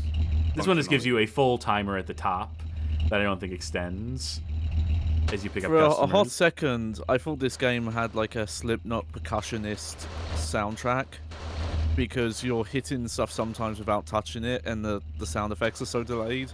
That I thought that was just the music. But no, it's because your Handbrake. Your hitbox is apparently very massive. Handbrake is Yeah, an stop on a immediate stop dime. in this. So that is You ever handy. see the drum kit the Slipknot guy uses at some live shows as like floating in the air and like rotating around like Yeah. gyroscopically? I remember in my like youth school days someone showing that to me and be like, oh, how cool is this? And I like the Slipknot music, and even I was like, that's not that cool. That's just kind of lame. Being very slowly turned around. It would make dropping the sticks like that much more inconvenient. So Yeah. But it's not like it was spinning fast or anything. It's not like like a carousel or those spinning top fins. It was just, I'm gonna be slowly moved around. I held forward for a little bit there, so I got a little bit of inadvertent slingshot. I did not go through the geometry though, which is good, which is preferred. Oh, I would. You know what? I'ma say it. I would love to see like a test of this game or something, using that mechanic to like complete as many fares as quickly as possible. Oh yeah. Just warping from like here all the way to that's where your destination is. Where there's a will, there's a way. Get on it, speedrunners. I think we need to That's what you run Big redo. Rig, so We need to redo the Stellar Stone Spectacular. So it's not just 'Cause me. I wasn't there? So the audio Okay. quality isn't awful. So I can do a better job with some of the games on display, and so we can play that Steam release of Big Rigs Over the Road Racing, which also includes Midnight Right, Racing yeah. Super Turbocharged or whatever, the squeakquel to Big Rigs that people forget. Because it does have some functionality in it. I guess that one fair decided to cross the street. It also works in reverse, by the way. That's what it is demonstrated there. Is I was holding reverse that entire Yeah. time. Feel both. Now this is. I was saying earlier with the previous one, speculating where it's supposed to be set. This is a very strange location with these palm trees. But Feels like it's trying to be San Francisco to me. yeah, it's just. I get a feeling with some of these textures they're using for the buildings that they were far more east on the globe. Yeah, that would parse. than- That would scan with their location, yeah. with the world they saw outside their window. Hey, look at that. There's a building inside of a building there. They put two buildings in the same spot coordinate-wise over there. Or no, I see what they were trying to do here. They were trying to make that, Yeah, that yeah. tunnel there, and so they just put objects inside of themselves rather than. It's lazy either way. It's No, their it's fault, it's yeah. it's ergonomic. Yeah, it's a Thank you. It's a good use of space to build two buildings in the same spot. You get twice as much done with half the land. Where is Joe the W on drop-off? chat pointing out there's no one else in this city. It's just the same passenger you're picking up and dropping off everywhere. It's that line about the economy of the same dollar bill being passed around between people, and that's what the U.S. economy is now.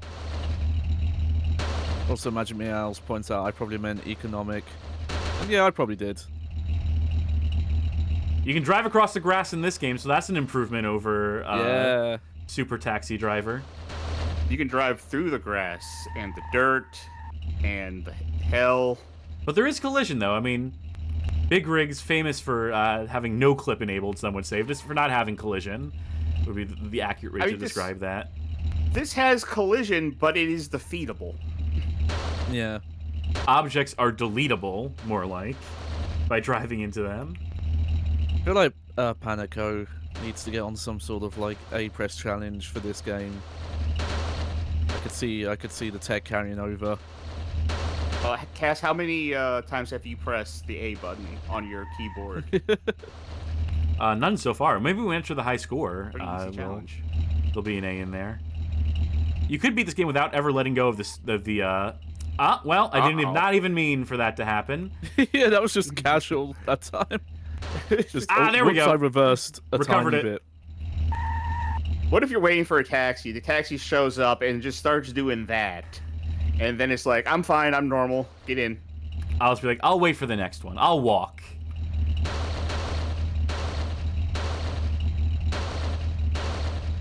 Just the one map in this. In fact, I'm a Mennonite now. I'm just going to leave the city. No more cars. I want to get into the ocean. Okay, yeah, you know what? I see your theory about this being kind of San Francisco, because even some of the map layout here is not that dissimilar to the map from Crazy Taxi, which is a weird, like, reduced scale mishmash of some parts of San Francisco. I Am Headful says clipping into geometry probably feels good as fuck. That'll scratch an itch. I don't know. There's an episode of Star Trek: The Next Generation where that happens to people. Oh and it does yeah, where it's not, it does not look good. where the transporters are malfunctioning, so people are just beaming Yeah. into random. Yep.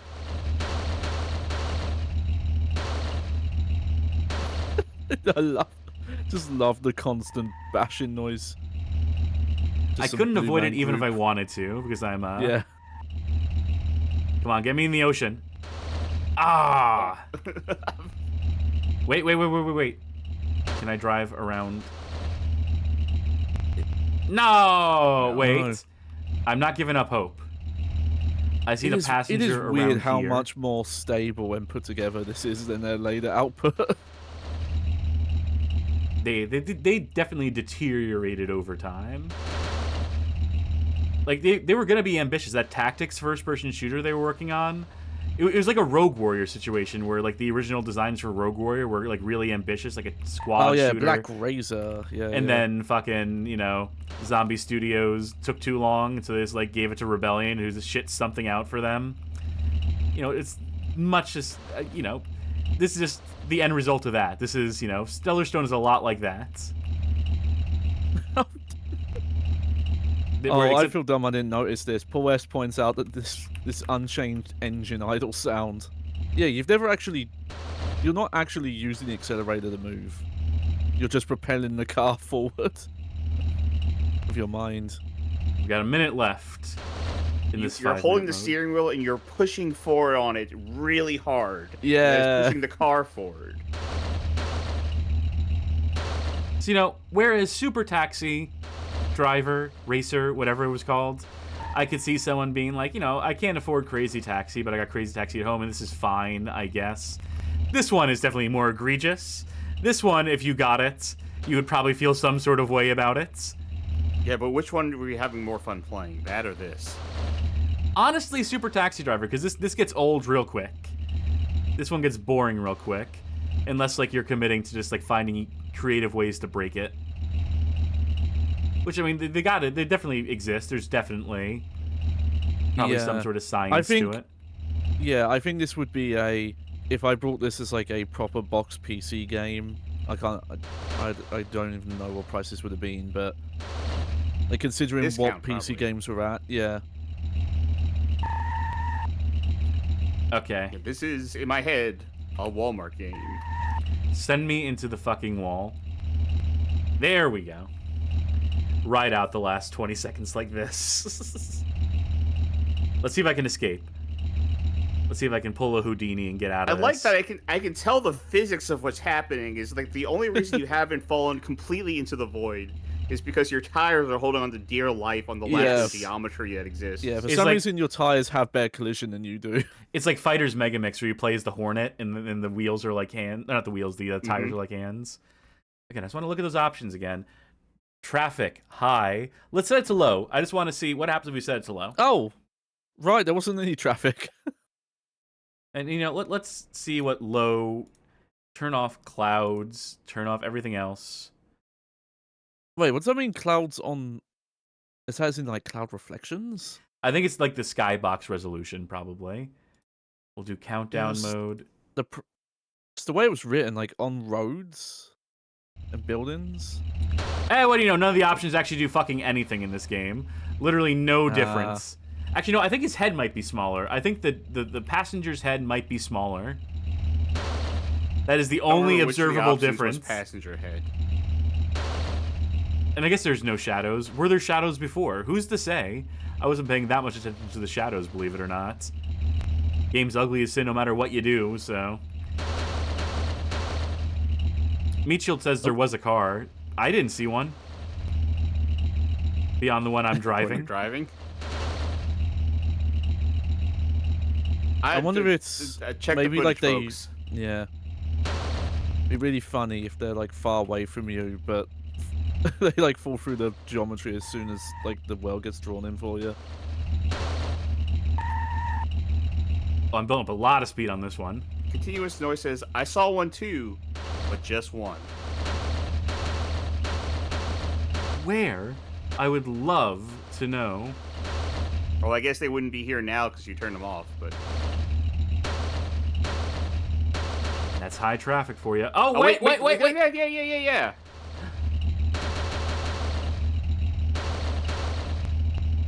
Oh, there trying is to some remember collision on what- some of them. Okay. Huh. Fascinating. They have no impact because you can just drive through them, but I'm trying to remember what kind of store a corral is, because we do have them here in the UK. Oh, they're a betting place. There's a lot of gambling in Polymarket. the city. let's hit them at max speed. Assuming they're still there, which they are probably not. Oh, you know what it is? I think I have it figured out. You need to slow down It's one of either two things. It's either one, there's only specific sections of the map where they spawn in, this corner being one, or two, you need to stop so the cars spawn in your immediate vicinity. It could be both, but I have a strong hunch like that is like one of the key sections for cars who exist. Yeah. Well, that's gonna do it for Taxi Racer. Close out of that. And boy howdy, what a game that was. High bar for bad garbage for tonight, but I think we can top it. If a game maybe not as broken, but games that are maybe more fun, more good bad than that I hope to show off tonight. And perhaps we will start with this one here. Perhaps this will be the start of something great with our next game. Well, kind of our next game. Bear with us, folks. The next game we're going to show a slide for, the next game we will be showing the box art for, is Taxi Challenge Berlin, alternatively titled, depending on your region, Mega City Taxi Challenge, Der Taxi Racer in Berlin, or simply Taxi Challenge, developed by one Blim Entertainment, that's B-L-I-M-B Entertainment, and published by Hemming AG, previously publishers of Super Taxi Driver. There are recurring characters from this point forward in the narrative, so be sure to bear the developer and publisher names in mind. Okay, Blim Entertainment, a German game studio established in the early 2000s, where this game here, this Taxi Challenge Berlin, is speculated to be their first game. It's either this or 2001's Toyland Racer. I said there's a 2002 release date for this one. That's unclear. 2002 is best guesstimates of games databases. There's a lot of speculation on a lot of this stuff. Between how many titles these games have and how many re-releases there are, it is a lot to try and keep track of, and a lot of it is wrong out there, just straight up wrong. So this is probably the first game put out by Blim Entertainment. They operated between the years 2001 and 2003, a very short span of time, all things told. And during this time, their development efforts as a studio were in fact supplemented by another studio, by an outside contractor, a Dutch studio by the name of Team 6 Game Studios, a studio established by one Ronnie Nellis in or around 1999. So Team 6, they are a recurring villain in bad games space. Folk in the audience probably best know them for their work on Flat Out on the Wii and Flat Out 3, two of the worst entries in that Flat Out series. They're going to show up a few times tonight. We'll get a taste for them here. I'm going to post a link to an interview here conducted with the Team 6 staff in and around 2005 by gamersnet.nl. This is a archived link. I'm also going to link to a YouTube video here by one Missing Pixel, who has retrospectives on their channel about racing game developers and publishers. They're doing a series where they're covering all of Team 6's games, and this episode in particular that I'm linking to here is an episode covering Team 6's games developed on behalf of or as Blim Entertainment, as the case may be, because there is speculation that Blim Entertainment is literally just another name for Team 6. It was literally just like some operating name. I don't think that's true. I think the Gamersnet interview kind of goes to show that they were like contracted out and working on behalf of. Well, let me actually quote a little bit from the interview here. Let me describe the origins of the company and how we get to this point, to this Taxi Challenge Berlin. So Ronnie Nellis, as established, was the person who established Team 6. His first video game would have been a 1998 fighter by the name of Death Compatible, which was actually developed as a part of a contest held by the games magazine PC Zone. Nellis won the first place prize in that contest, and as a part of the prize, the game in question was supposed to be commercially released. However, the publisher who was brought in for this competition, who was supposed to release the game as part of that prize package, a publisher by the name of Project 2 Interactive, shuttered before fulfilling their obligation. So Death Compatible does not come out commercially as far as I can tell. But despite this setback, Nellis goes on to found Team 6 Game Studios, deciding to do this on their own to establish a proper studio. They find themselves a new partner. It's vaguely alluded to in the article in question, the Gamersnet article. So partner could refer to either Blim Entertainment or to Hemming AG, the publisher. Whichever of those parties is their partner in this case, they eventually go on to release their first official title, that being Taxi Challenge Berlin. Okay, so that's the game as pictured on the screen here. Slight problem. This one, don't play. This one, I could not get up and running in its capacity as a Windows game. Now, that would be bad. That would typically be bad for us. That would be frustrating.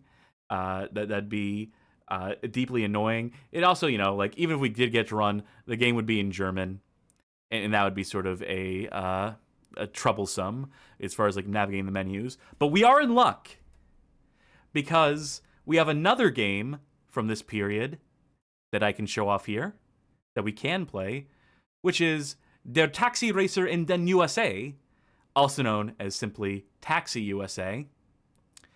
Again, credited as being developed by Blim Entertainment, published by Hemming AG in 2001. And you may be thinking, well, you just spent a lot of time on the Taxi Racer Berlin game, just to segue onto this one. What if I told you these are the same game? What if I told you not just the same engine, not just the same like selection of taxis, same interface more or less, same everything, including the map? What if I told you that what they pass off as Berlin in one game, they pass off as USA in this game? This is the same fucking game. It's just a localized version of it. Just a version that released in different territories with different localizations attached.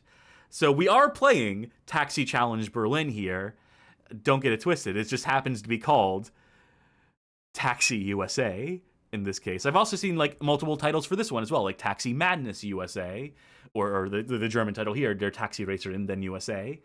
So curious stuff. Keeping track of all these games, the next several games in the series of games we're about to play tonight are all very difficult to keep track of. So you bear with us, folks, while we make our best to make sense. While we try our best to make sense of all this nonsense. But that is me stalling. We should get this game up and running. Oh, yeah, but the problem is as well, and the missing some of the missing pixel videos go into this.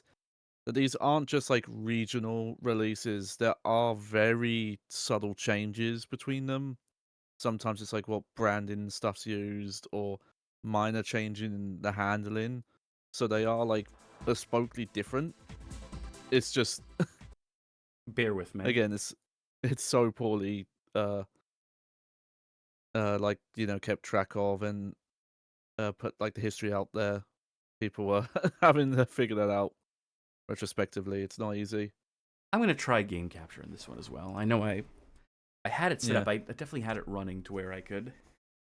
Yeah, I could be wrong. I think for the first one you mentioned, the Berlin one, I think they actually had to use a Windows XP machine to play that one. There we go. We got it. I got it hooked in. Taxi Madness USA, as mentioned. And you can see different publishers attached as well. Again, depending on the region, depending on the point in time, publishers change, the listed developer changes. No consistency whatsoever. Toggle headlights, camera, look back. New starting point. That's going to be an important one for our purposes. Ooh, yeah. This is some banger music. Let me start a game. We have some characters. Cars, drivers. Let me start with Manny Fabulous, who I will probably be playing as, because she's a lady. We have Abdul Snyder, driving the Gulf War GTI. Wow. Mercenary C, also the car driven by one Samuel Greenbean. And the Z03, driven by Leslie Denver, repping for Gee, I don't know who he's meant to represent here. Let's go with Mandy. I mean, who has the most traditional taxi, I guess? I mean, that should be what we... I guess it's Green Bean. I guess I'll give him a shot. We'll start him on level 1, if the controls will cooperate. No, it actually won't let me change the level when trying to drive as... Oh no, I just lost the ability to select levels completely, I guess. Well, I guess we're going to start with level 2 then. And I'll do this car. Why not? Not bad. You still got what it takes to be the next Taxi King. Now keep going, otherwise your game is over. So the conceit here is that we're competing to become the Taxi King. Yeah, when they say level, they don't mean actual different levels. They just mean whatever your, goal is. Now hold on. Let me try something here. I need to move the chat up. Will the game let me alt tab back in? Folks, I'm on the edge of my seat. I can see it freaking out in the background while I'm alt tabbed out of the window, which is always a good sign. Give me a second here. Whoop, move that chat up around about there. Should be fine. I got to be able to see the map. I want the audience at home to be able to see the map so they can see how bad the map is in these games. Nah, of course it's going to crash it. Of course that's going. The game doesn't like it when I alt tab out of it. This is the least functional of the modern, the ones that I can run natively on Windows. We'll be set come some of the next ones. Yep, cool.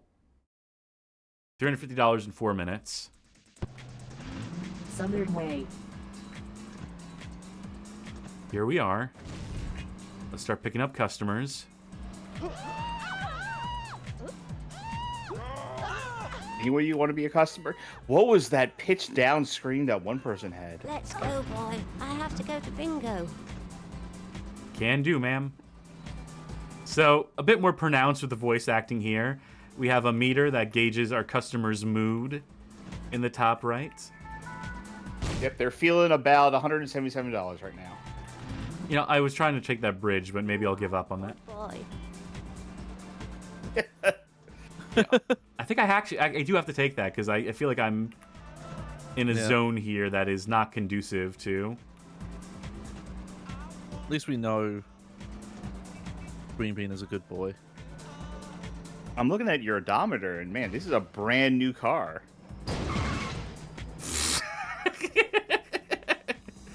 Had to demonstrate a little bit of that. Junker do that. Fun of the elderly is so brave, isn't it? I reset my vehicle, which also kicks your passenger out of the car because I wasn't feeling that one. This is me trying to reverse, trying to brake. It is brutal in this game. Anytime you have to stop or reverse. Hurry up. Yep. Pro Striker 92 in chat saying, doesn't know San Francisco. It's like, yeah, no, because this is the map from the Berlin game. At least the cars are driving on the right side of the road here. For USA. Yeah. Yeah, no, I learned this from Euro Truck Sim, is that pretty much England is the only country in Europe where we're on the left. I have to tell you about my last deal. Really?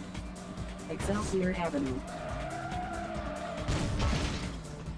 Ooh, I like the level of Your destruction in GPS this. talking to you? Yes, that's what I it's think meant so, to be. yeah. Cool ride. I have a feeling by trying to find a shortcut, I fucked myself again. This is where you wanted to be, right? Just like the alley between... I would... You know, if we weren't doing a stream, I would have just stopped there and pay attention to the fact that the entrance to all those apartments was just in the middle of a field in an alley. You know, as long as this guy's not getting to his destination, as long as he's locked in, I'm going to show off some, Yeah. Well, to be You fair, mentioned- this is Crazy Taxi accurate. Yeah, I was going to say, you mentioned driving in the water. Oh, how did that get there? Has that been there the whole time? They're as creative a driver as I am.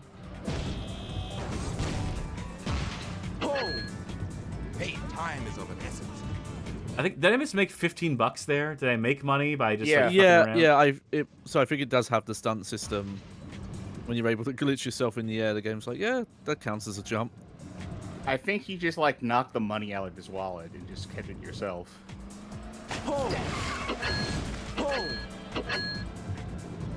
Oh, we're Oh, losing now money you're- now. Yeah, See- because you've gone over time. Oh, Yeah. he's mugging you. I'm walking. Berkovitz Avenue. Wait, they gave me another 30 seconds.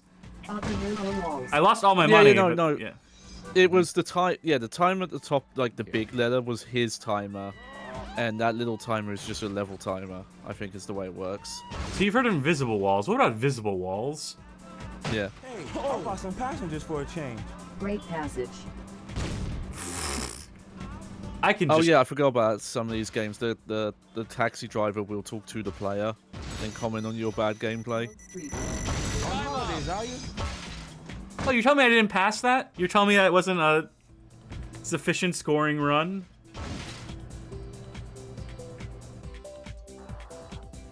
Alright, well, let's start game. It's still starting us on level 2. Is there a way to clear the data so I can start from level 1? I mean, in theory, Go. if you you go can to your find the registry, save file. maybe. Yeah. Alright, I want to play as Mandy. Yeah. I wonder if it's something stupid where you have to beat the game and then you can Excelsior Avenue. pick levels. Ugh. That's handbrake and holding reverse, by the way. Trying to... Yeah, yeah. What if you handbrake, reverse, and turn your car at the same time? Just add more things to the friction. Go, go. Hurry up. Say something nice. I'm having a blast playing it. I mean, it's... You know, it's Oh, nice look to at have that. a mini- Battery. Yeah, see that? Jesus. That was nice. Really? Lansdowne Avenue. I have freed you from the force field encircling the city. Send for help.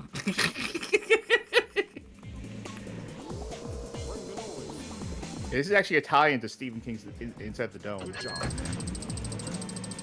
I mean, this is where the games start to get fun, in my opinion. You know, maybe not fun in the ways that they intended, but for fun nonetheless. Yeah, yeah. I also appreciate that there is the mini-map. That becomes dubiously useful Southern Way. in some of the later Team 6 releases, Blim Entertainment releases we'll be playing.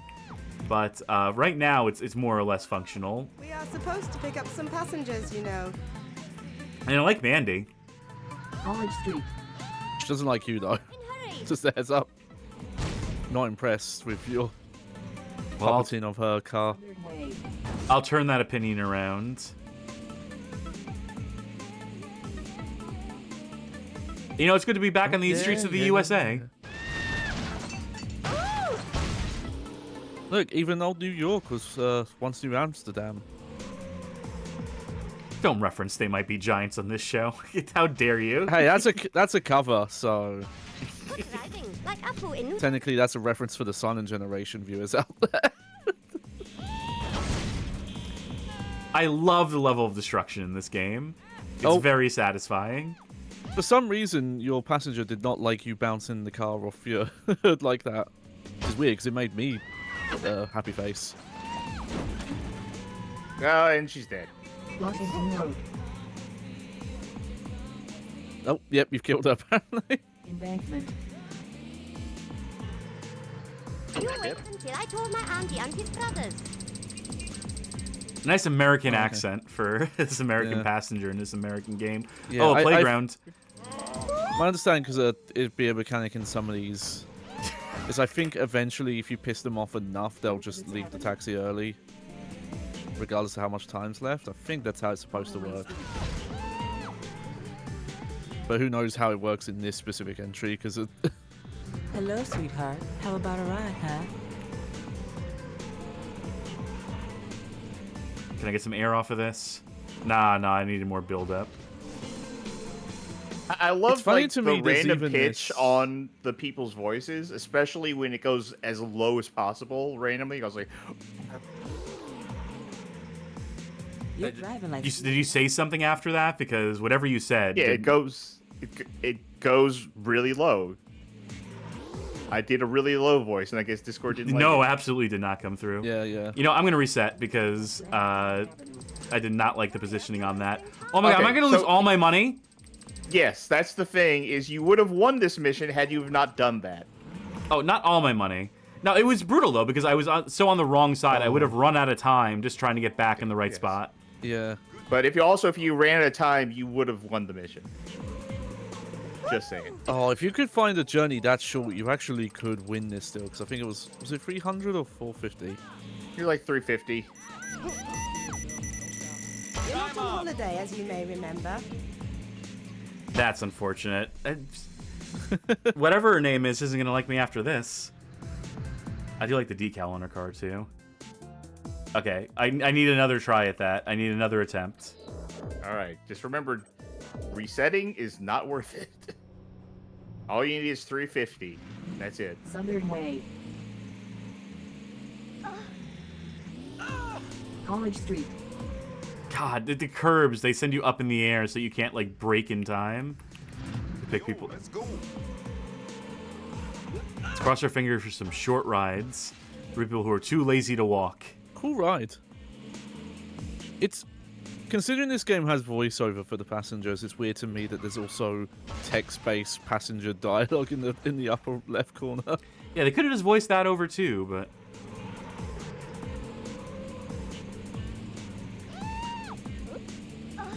okay, I see the Walk. target on the map, so I think I can just stay here, make this right. Oh, yeah, I see it. Barely, but Yeah. Great Passage. It's really funny that there seems to be a tip system for doing jumps, but then outside of the physics break-in, there hasn't been any opportunity to do jumps. And you know, I still get fucking paid either way. Paid a fair bit. Maybe the customer satisfaction ultimately doesn't matter. It might Like I be said, I think- the case, like Johnny said earlier, where if you get Yeah. them pissed off too much, they just bail. Yeah. Because that's definitely a mechanic in one of the later games. I mean, even Road Rage had that.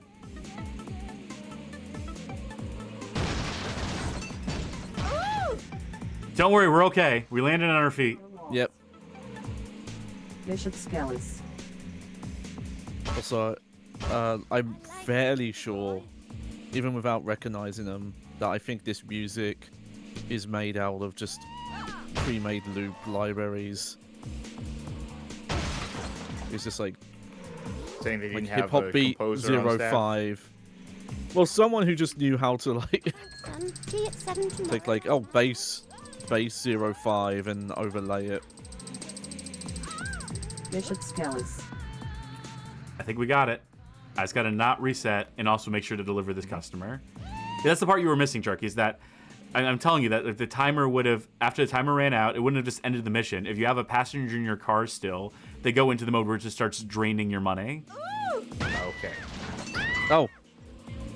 Okay, so I guess big jumps like that don't give you tips. Maybe it depends on the passenger. You see, there's that... Actually, I haven't figured out what that red meter is. Is that supposed to be car damage? It might be. In which case, it's not going to like this. Oh, Okay, you did get a so tip, though. yes, it's car damage. Car damage. You did get some As long tips, as you can though. deliver this customer and just Yeah. don't move your car. Because I hated it. have a feeling if you destroy the car, you're going to lose enough money. You're probably It's right. So let's just park on the sidewalk and just chill out for like 40 seconds. Enjoy each other's company. Yeah. And we can say, Wait, I don't know. this is in the US. Look at the cafe in front of you. Cafe. Oh, you're right. Yeah. It's... oh, you're right. Never mind what I said. We can change camera. Here's first person view. Oh, nice. You can see those.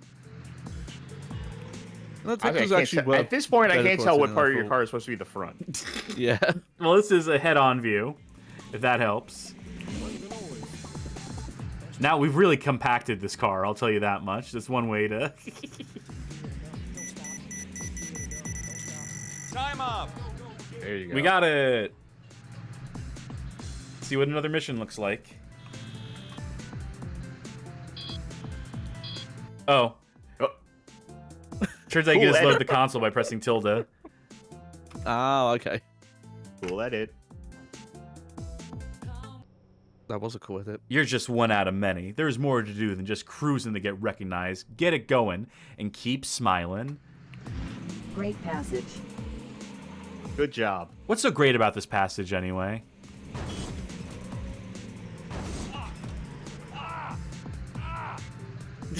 Could Yeah, you may get run- where he's nearly going run me just by over. like running at him and having him dive all the way to his destination. Then we don't get paid, though. Grove Street.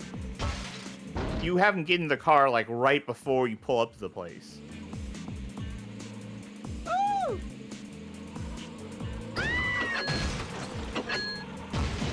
That was worth money. This is I was hoping you could keep it going like that. I just My last deal. I did see a bunch of ramps I want to hit up, though. Yeah. That's more important to me. Yeah. But I like how almost everything you can do to get the tips puts the customer's mood down. So they hate it, but they feel obligated to pay you for it. I mean, it was cool. They put a lot of work into flipping the car over 17 times, resulting in multiple fractures and contusions to me. Yeah. Made me extremely car sick, but, Southern you know... You think we can ramp off of the construction vehicles here? Oh, I've been thinking that since like the moment you loaded into the map for the first time. with this... Yeah, well, we'll see.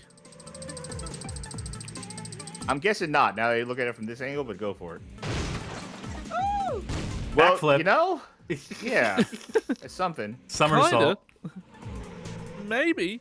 We don't get paid for it if we don't have a customer in the car, though, so... This is for the love of the game. I Am Headful says they're paying us to stop when it comes to the tricks and stunts and stuff. Oh, yeah, yeah. It's like blackmail. Incredible sound Okay, effects I happening guess- around us ambiently. I guess the text in the top right isn't the passenger because it came up there when you didn't have anyone. It's just a nebulous narrator. It's the voice of God. It's like Street Hassle for the ZX Spectrum. The version of Bad Street Brawler where there's just like, I've got worms inside my brain the entire time you're trying to play the game. Yep. I always buy best quality stuff. Thanks for that, love. I think this will get us above $400. And then I can just mess around after we drop off this customer, assuming I get the full $176. You know, I do want to... What, no money for that? No, you need a full rotation, huh? And you want to tell that this is a USA game? Look at that American flag there. In case there was any doubt. Alright, we're above 400. Let's go find some shit to ramp off of before we close out of this game. I think this is the place. I mean, that's certainly a landmark here. When you're done and before you quit out of this game, I want you to try something. Duly noted. But just finish what you're doing here. 'Cause we'd have to go back to the main menu. Okay. Well, Hurry up, you're wasting time. I wanted to ramp off this, if it'll let me. Whoa! Nice. Clean, almost. Almost clean. That launch was that clean. was pretty good. Berkovitz Avenue. Let's go to this hilly terrain. Let's see if we can get one more. Down below and up. Ah, they cut me off. No fun. Look at our low poly character model inside the car, by the way. Yeah, Beautiful. It's very N64 cool. You begin to draw attention. You can earn $500 within, well, I don't care enough to I do just that. realized So, what those high scores were. Go to the high scores quick. Level 10M. Is that 10 million? Hopefully not. Who's to say? Now, what did you It want, is. Sharky? All right, so go back to where you're selecting your vehicle. Hit tilde, bring up the console. Now type in all caps, one word, cool company car. do it. Hit backspace a couple times and then do it. Nope, hit backspace a couple times. I'm reading this thing here. Okay. Might not work in this one. So this apparently works in that Berlin one. And I figure that, like, considering what this is and what these all are, that maybe it would still work. Oh, now we can level select for whatever the fuck that's worth. And I'm sure there's also unlockable character. Yeah, you see the question marks in the distance there, so... That's what I was trying to get you. Yeah. At very least in the Berlin game, it gets you like an Audi clone and a tank. Those are the would have been a dream. But that's going to have to do it for Taxi Madness USA. By the way, have you realized we're going long tonight? Oh, I figured. So many damn taxi games. There could have been more. There will be more. I cut the show in half already. And then I cut some things from the end of the show as well. So, this could always be worse. Speaking of worse, we move along in our timeline to the next game, which is Taxi London, also known as Taxi Challenge London, because, hey, it's again developed by Blim Entertainment and published by Hemming AG in or around March 2002, and we're not actually playing this one. And this is another case where this is the German release, and it's, for whatever reason, funky. It has some weird, like, it always assumes you don't have the CD in, even when you have the CD disc image mounted, so I couldn't get this one working. You can see on this cover here that it was published by Topware in some region, and it was priced $29.95 at some point in time, which is maybe slightly criminal. However, we're in luck again because we have Taxi Racer London 2, the squeakquel, you would think, except... Okay, so let me go over this first. This is developed by Team 6 Studios. Team 6 is now putting their name on the game. Published by Media Service 2000 and Xing Interactive in the year 2003. So, we're missing the first one, except we're not really, because Taxi Racer London 2 is Taxi Challenge London. It's just a re-release of that game with the number 2 appended to it to make it seem like a squeakquel, even though it's from a different publisher, same developer, same game. Different decals and possibly different physics are the changes between this and the previous iteration, but it is the same map, the same selection of cars, same general conceit, premise, etc. This is what makes this shit so confusing, because they're calling these games squeakquels. They're the same exact game, different publishers, different titles for these games as well. So in addition to being known as Taxi Racer London 2, you might be able to find like 7 other different names for this fucking game. Do I have any listed here? Not off the top of my head. Again, in those missing pixel videos, it seems like sometimes them being a different name is just because sometimes Team 6 would make it just a different version. That Blim, it was in the Blim name, but it's the same game. It's just like because it's on a different publisher, that's why it's renamed. And then with like publisher, like Easter egg text just taken out. It's a rabbit hole. And we're not even getting into, in addition to these games, they were putting out the taxi games. They would develop the taxi game first, and then what they would do was make the street racing games using the same maps. Yeah. So those are complete different SKUs, and they are different games in the sense that they are all about races rather than the taxi system. So they were being very, we'll call it economical, to be generous to them. Maybe more like fleecing the customer, but we'll get there in time. So let's play Taxi Racer London 2, also known as Taxi Challenge London. And this is where we're really going to start to have some fun here. I mean, we were having fun with the last one, weren't we, folks? Folk at home, validate us, please. Game capture works, but I'm going to do this instead. Can you go faster, please? Banger soundtrack in this one, as per usual. Here's our settings in case anyone cares. Car shadow activated.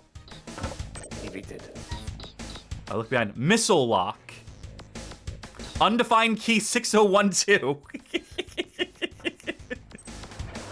You can steering wheel control allegedly, according to that option text there at the bottom. Yeah, I'll see if I fucking believe it. Multiplayer? Oh, do I want to allow this to access my firewall? Yeah, don't mind if I do. Nope. Windows. Now, Windows. missile. It's not letting me select. I may have just fucked up severely because I cannot. Ooh, no. Oh, there's my mouse. There you go. Oh, you allowed it even. Yeah, you went online. Yeah, I will. I will say some of these Team 6 2000 games actually do have banner soundtracks. I do want to lower this in my ears because this is very loud. Is it loud for the folk at home? It should be. I should have this dialed in to an extent. Let me just take another decibel off it to be safe. Okay, let's get into single player. Let's check out our cabbies. We have Mechanic Nico in the classic black cab. What a hunk. That's a proper The classic Scotsman. Rob Liefeld Captain America. We got Blitzer in the. We got the car, the Blitzer, driven by sporty Teresa. We have the Datsumi 2000. Look, it isn't a piece of junk. Driven by Rusty Omer.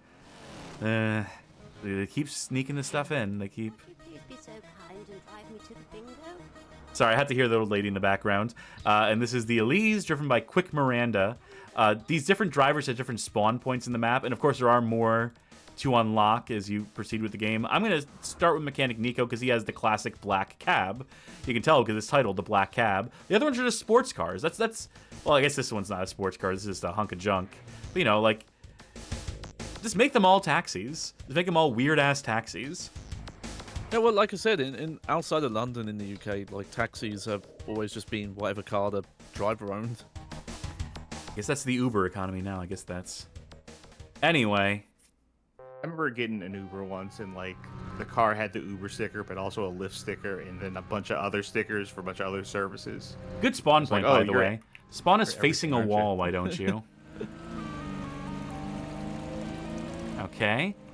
I'll pick up this bomb. Yeah. Curious and what that I'll could be reference about. earlier, I mentioned that potentially these games, I wouldn't say they handle good, but it seems like their handling model was intended for lower frame rates, some of these. Yeah, we could fix that, but... we're glossing over the fact that you picked up a bomb. Yeah, we're just going to gloss over that. Well, that'll come into play later. Also, this vehicle here, this taxi, has the most normal handling of any of the cars in this game. Once you get into the sports cars, shit really changes. See, that's normal. That's normal. Oh, yeah. That's That car's the thing, fun. though. I'm not saying we're going to fix the frame rate or anything. I'm just saying that might explain some of what we'll see tonight. Okay, let's go. Let's get back on the road here. You know, I want these cars out of the way. I want these buses. Oh, I was a little too close. I didn't mean to do this yet. I was gonna do this eventually, of course. Oh, and the game crashed. Yep. So they give you power-ups in this game. They give you weapons, which you can use to knock cars off the road or to fly or do whatever your heart desires. But if you're too close, you'll get caught up in the blast. And it might not go so hot for you. Yeah. We'll try that again. No, we do know it doesn't always crash the game.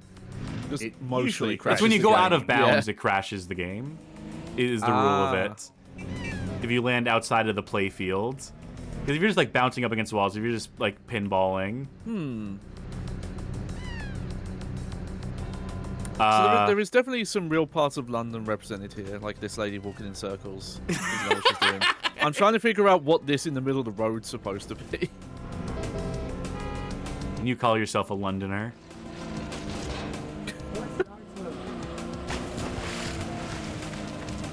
I know a shortcut.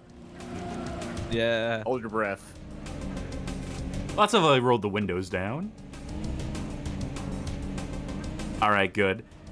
Here we are at Buckingham Palace. Into the orange shell over you. Hey, where do you want to go? It's not the getaway. Also, look at the map. Fuck out of here. Look at the mini map here. Notice now the mini map is completely wrong. Notice now the mini map does not actually correlate to our real positioning at all. Like, it is the map of the stage, but it does not match up with our actual coordinates at any point in time. Like, according to this, we're in the water right now. It's where your soul wanders. Good job. Hey. Dino Gem awarded. Square. Regent Street. Oh, no, I think the map is in the right place. I think it's just really badly drawn. No, we're in the water right No. now. I According see to the now. map. Yeah. Yeah. The coordinates are completely off, is the problem. So, not particularly useful, which is fine, you know, because we can drive across grass. We can make shortcuts here. So I'm not too worried. I'm not too reliant on the map when I can just sort of wing it. Paul S asks, wait, are they using dollars or euros? The answer is yes. From what I understand. Oh, what's that power up? It's yes to both. Fuck You my have fare. like you are a legally licensed like money exchanger and taxi driver. Yeah. Alright, so we picked up some wings. Let's see what that does in a second. Let's pick up this Charlie Chaplin looking fella. Cool. Hell yeah. Yeah, Crazy Taxi 1 and Crazy Taxi 2 representation. Did you just get one shot at it? Nope, you got multiple. No, you got a Unless couple that was just the charges. thing. Okay. So I do have, hopefully, some working codes for this one too. Oh, good. I'd love to try them. I also have here some mystery codes for this one that are Hello, sweetheart. technically recognized by the game, but may just crash it. I'll try to avoid This one those. ends. This one, he doesn't care if you have a passenger in the car. It'll just end it for you if the timer runs out, which is probably fine. Which is probably completely fine by me. Ready? I don't know where you put me, but sure. According to this, we're outside the map. Oh, yep. Now I see the issue.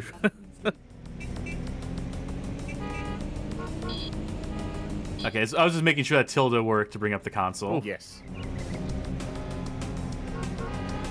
I hope we get more power-ups. Yeah. It is funny, though, this map, because, like, yeah, some of the key iconography is represented, and then just everywhere else is just generic, could be any building anywhere. Well, this is New Scotland Yard, so use that as a... Yeah. We just passed by. Use that as a point of reference. You know, I want to change cars. I've decided I'm sick of that car. Give me the sports car. Give me Quick Miranda.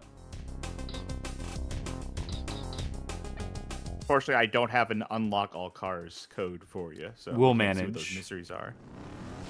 Okay.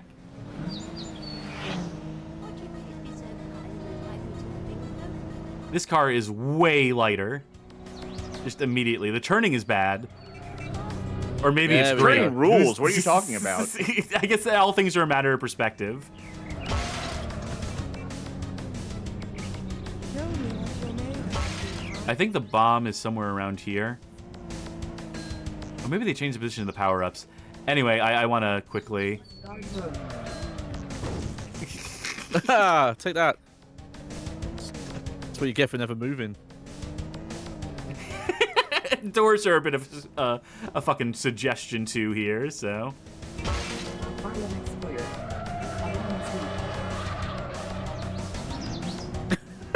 Love the tires Oh, screeching okay. while you're upside down. Thanks. Ah, well. Parliament Square. We They still wasted said too much thank you, time. So at least they appreciate No, they said it. thanks for nothing. So... Oh, okay. They mumble their lines so much. I only got the beginning. Heritage Walk. So again, very different physics on this car. And on the bus too, apparently, yeah. That bus was doing something. Gap it. Oh, even Oh, better. nice. Uh-oh. I thought it was going to be here. I thought it was going to be Buckingham Palace, but it's going to be behind Buckingham Palace. What is your license plate? Zorro. Oh, wait. I spy with my Zero, little maybe? eye. Let's drop this lady off. Or whoever it was we picked up. Hyde Park Corner. Ah, yeah, High Park, yeah. Good job, man. This is a turbo. You collect it, and then after a set period of time...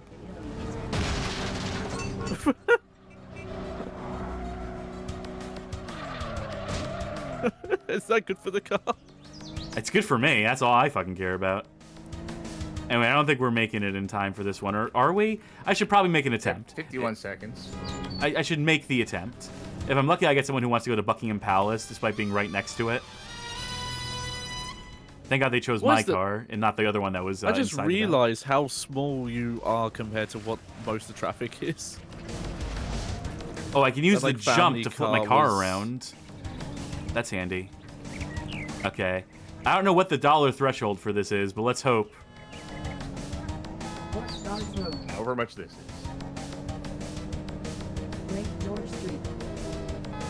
Come on, come on. Come on. I feel like you could have done something to prevent that one. I'll use this car to brake. Nope. You know, I bet it's probably 300 pound is what they want me to get. All right, what cheats do we have?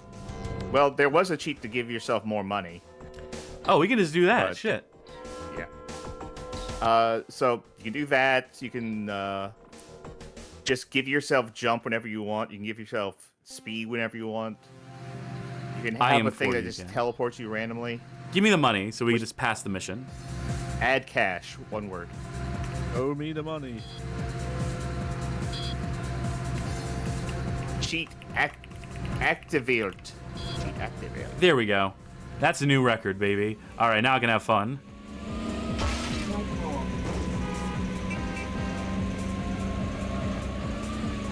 There we go. If you want to never die, God. Classic. I just want to find the cheats bomb. are real simple. Like, giving yourself jump is jump. Giving yourself speed is speed. How do I give myself a bomb? How do I give myself missiles? Okay, so this might work or it might crash your game. Rocket. Yeah, and you were mentioning the other racing genre games they would put out. Some of this is kind of just carry over from those other games. Okay, I pressed. Here's my idea. If I'm gonna go out of bounds, I can press R to reset and just ground myself before I go out of bounds. So. Yeah. As far as weapons goes, you also have minigun and cannon. Oh, minigun. Give me the minigun. I like how the horn plays the entire time, too. Minigun doesn't seem to... Never mind. Yeah, there's... Oh, no. What the other... Restart. Hit art. There we go. Okay.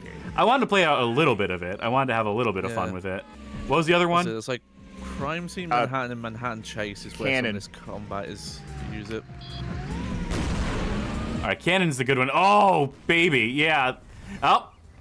The collateral is crazy in this every time. Okay. And then I have to deactivate the cheats as well.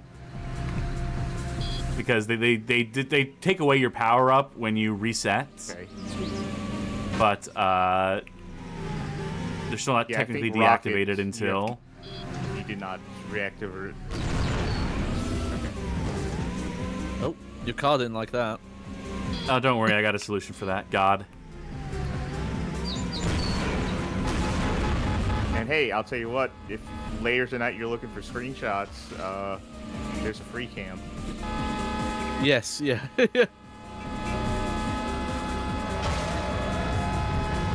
Jesus. Yeah,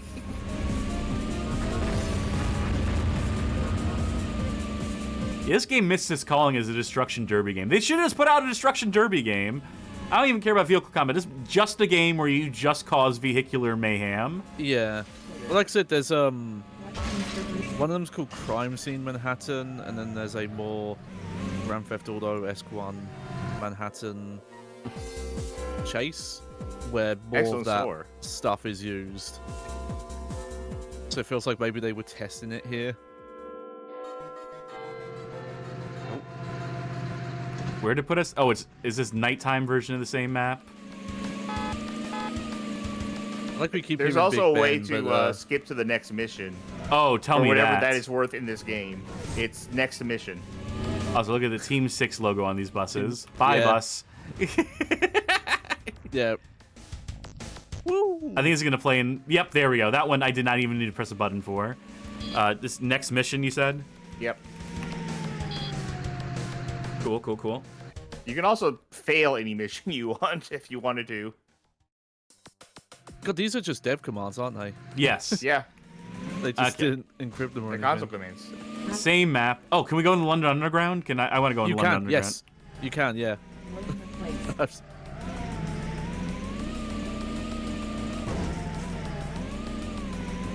Well, Mind the in gap. theory.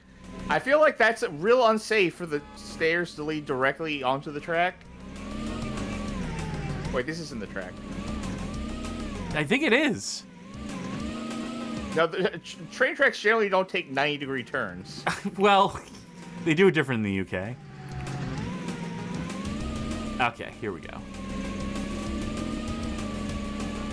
Oh, give yourself speed. Really get going.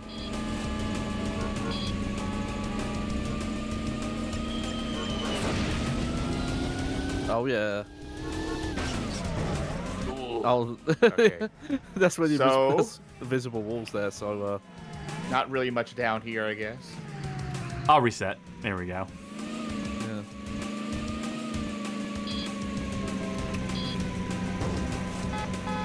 All right, gotta reactivate. Okay, there we go.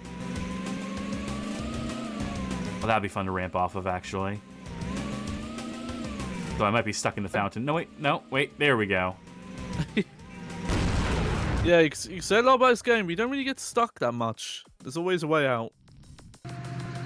I'm kind of curious about this one. Just to sate my curiosity, because we'll never do this again. Teleport. And That's that just changes reset how R coordinates. works. Yeah. Well, no, hit R again. Yep, it's random. Yeah, it's random every Well, time. semi. Yeah. Just wanted to see. I didn't know if random also meant like the sky or something. Yeah, this game is a. I wish it did more to change between quote-unquote levels besides just changing the time parameters or whatever. But this game shines when you're not playing it the way it's meant to be played. I'll tell you that much for free. And also playing cars that are not the taxi. I think they do unlock different parts of the city. Yeah, maybe to take down some of the invisible walls and open up the map a little bit. Did I drop the passenger off? It's hard to tell. I do believe that is... yeah, I don't think you have them anymore. Hello, sweetheart. I mean, maybe the invisible walls is like, or the very visible walls. Maybe this is a sequel to Quarantine. Very front heavy, this car in particular. Yeah, I believe that's the Team 6 special. From what I remember hearing. Also, I feel like, well, it's hard to read now because the cars are telling. Yeah, I feel like you are driving the Brexit mobile. I am for UK. That was kind of exciting. Did you see them get out and oh? Oh, you should probably give yourself some money before this Oh, ends. off I go. Oh, wait. Okay. Yeah. You know what? In fact, I'll walk. I won't even walk on walking the on ground. That's how much I sunshine. need to get out of here. Anyway, I think that's gonna do it for this game. Let's. My escape button isn't working. I have to find another way to close out of the game so we can move on to our next game. Oh, right, yeah.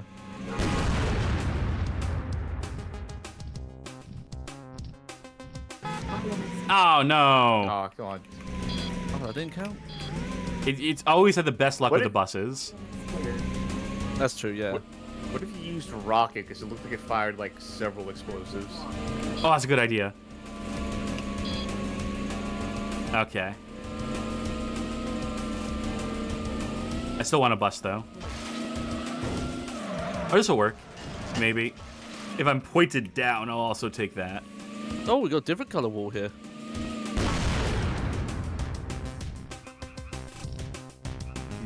Ooh. Ah.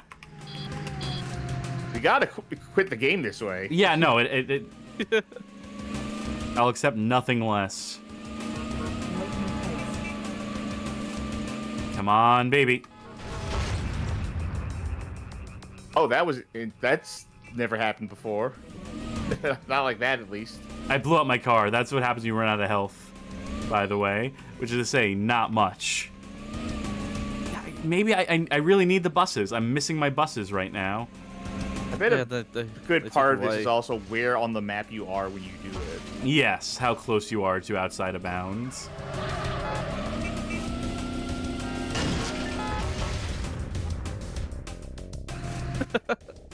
Whatever. Yeah, we, okay. we might have further opportunities. We'll see. That's going to do it for London Taxi 2, also known as Taxi Racer London 2, also known as Taxi Challenge London. I don't know why the Bitcoin symbol was there at the end of all things, but I don't know. That's the graphic they chose to close the game out with. But we move ever along to, you know the drill by now. We're not actually going to play Taxi Challenge New York. Developed by Blim Entertainment, published by Hemming AG in or around October 2002. Das High-Speed-Spiel. Instead of this, which I actually did get this one to run, but it's in German. So instead, we'll play Taxi Racer New York 2. Fahren hart am Limit. This one developed by Team 6 Game Studios, published by Media Service. Wait, no, not published by Media Service. That's Magnasoft's logo on the cover there. And also by Hemming AG. No, not Hemming AG. Sorry, I was on the wrong part of my slideshow here. Let's try that again. This is Taxi Racer New York 2, developed by Team 6 Game Studios and published by Zing Interactive in or around June 2004. And again, much like the deal between Taxi Challenge London and Taxi Racer London 2, between Taxi Challenge New York and Taxi Racer New York 2, same map, different decals on some of the scenery, and possibly different handling physics. Yeah. So I will say in some of their non-taxi games, they actually did expand their New York map at a certain point. Also, I will say, different decals, possibly different physics, same codes. You know, some things never change. So if you want to fuck around with them, Yeah, you know yeah. what they are. Yeah, it's a weird lineage because even when 90% of the assets are the same, stuff does change. Let's go load of these characters. We got Cab Queen Anna in the Cab 2000s. We've got Evil Harry in the Taxi. So evil. Oh, you know I'm going with Cab Queen Anna. We'll do the Bowery. Oh, no, I was trying to change the map. But, there we go. Let's do it in the morning. Bowery in the morning. Again, this map reused multiple times over for multiple different games, not just taxi racing games. Yeah. Crime Scene Manhattan, I believe, is the one where they really made this version of the city big.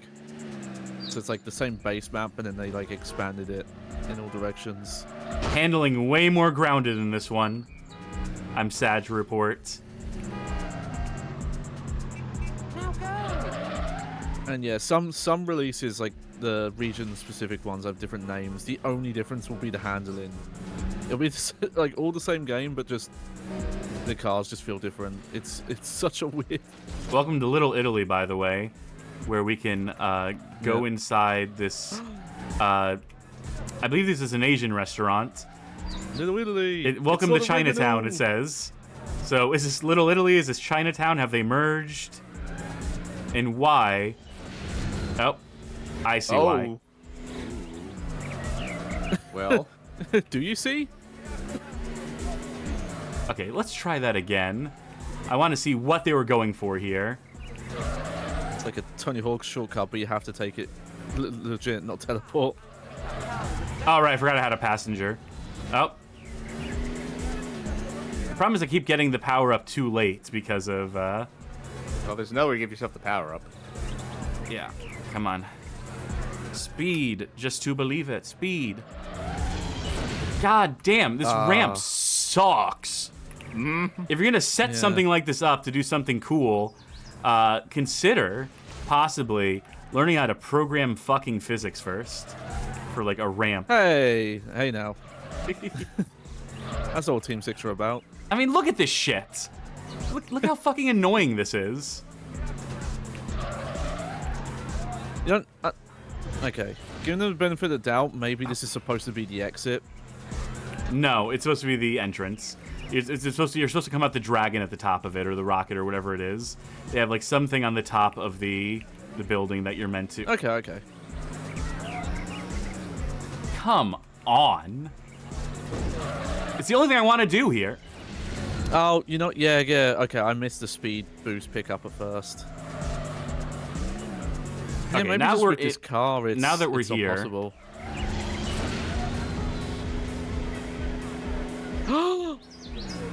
Almost. He was so close. Almost. Yeah, you might have to spam the power up like multiple times, so it just like You only get one triggers charge. over and over. You only get the one charge for that one. Oh, Anyway, yeah, what but if you use- I mean in the console Wait. command, like if you put it in, if I buffer I'm sorry, it while wait. I'm doing it, I guess. I was about to Yeah, say, like, will what it if just you use the activate 3 cannon in a row? in there?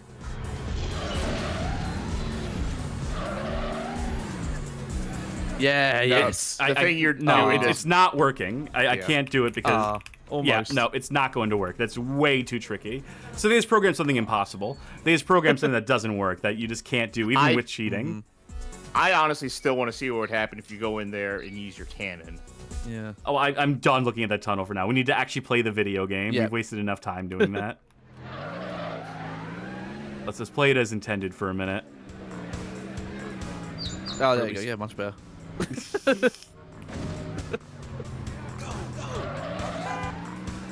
Oh, that was trippy. The layering on that was very strange. So this isn't Little Italy that we're in right now. Not according to This the... is Big Italy, looks like to me.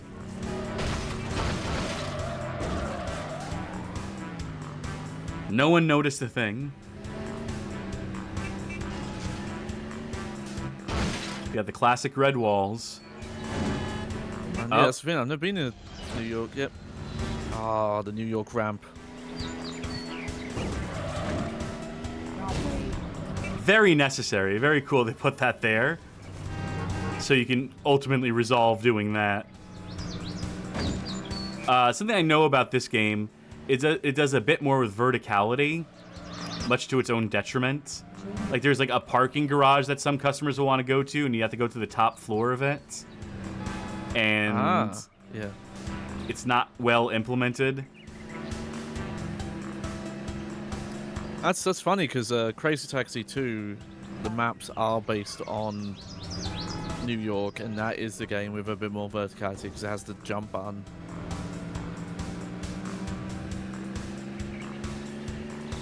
All right, let's find.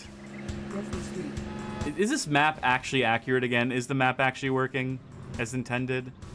I mean, this is not the best indicator of it. It seems better. The map is like a suggestion as far as I can tell. Yeah, I think it actually is at least roughly where you are. Well, that's nice. That's an improvement of sorts. At least over the last game. I'm going to assume that $400 is all I need to pass this mission. This guy just wants to be in the middle of the park, I guess. He just wanted to skip the walk, get directly to the scenic part of the park. I want to get on this bridge. You know, I'll add money. Take me to a big field of grass. Is it add cash? Yeah. Add money. Oh, add cash works. Yeah, I'm sorry. It was add cash. Let's see what the traffic looks like on the bridge.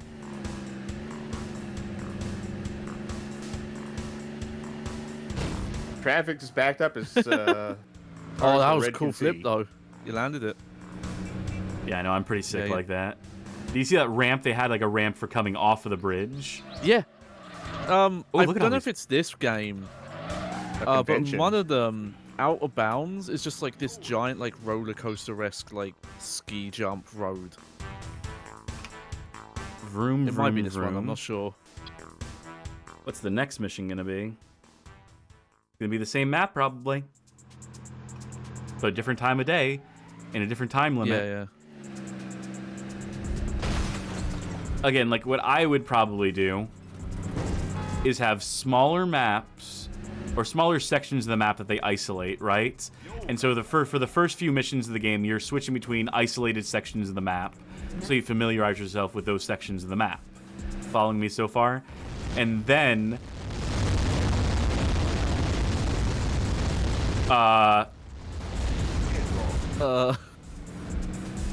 Huh. You ever see Terminator 2?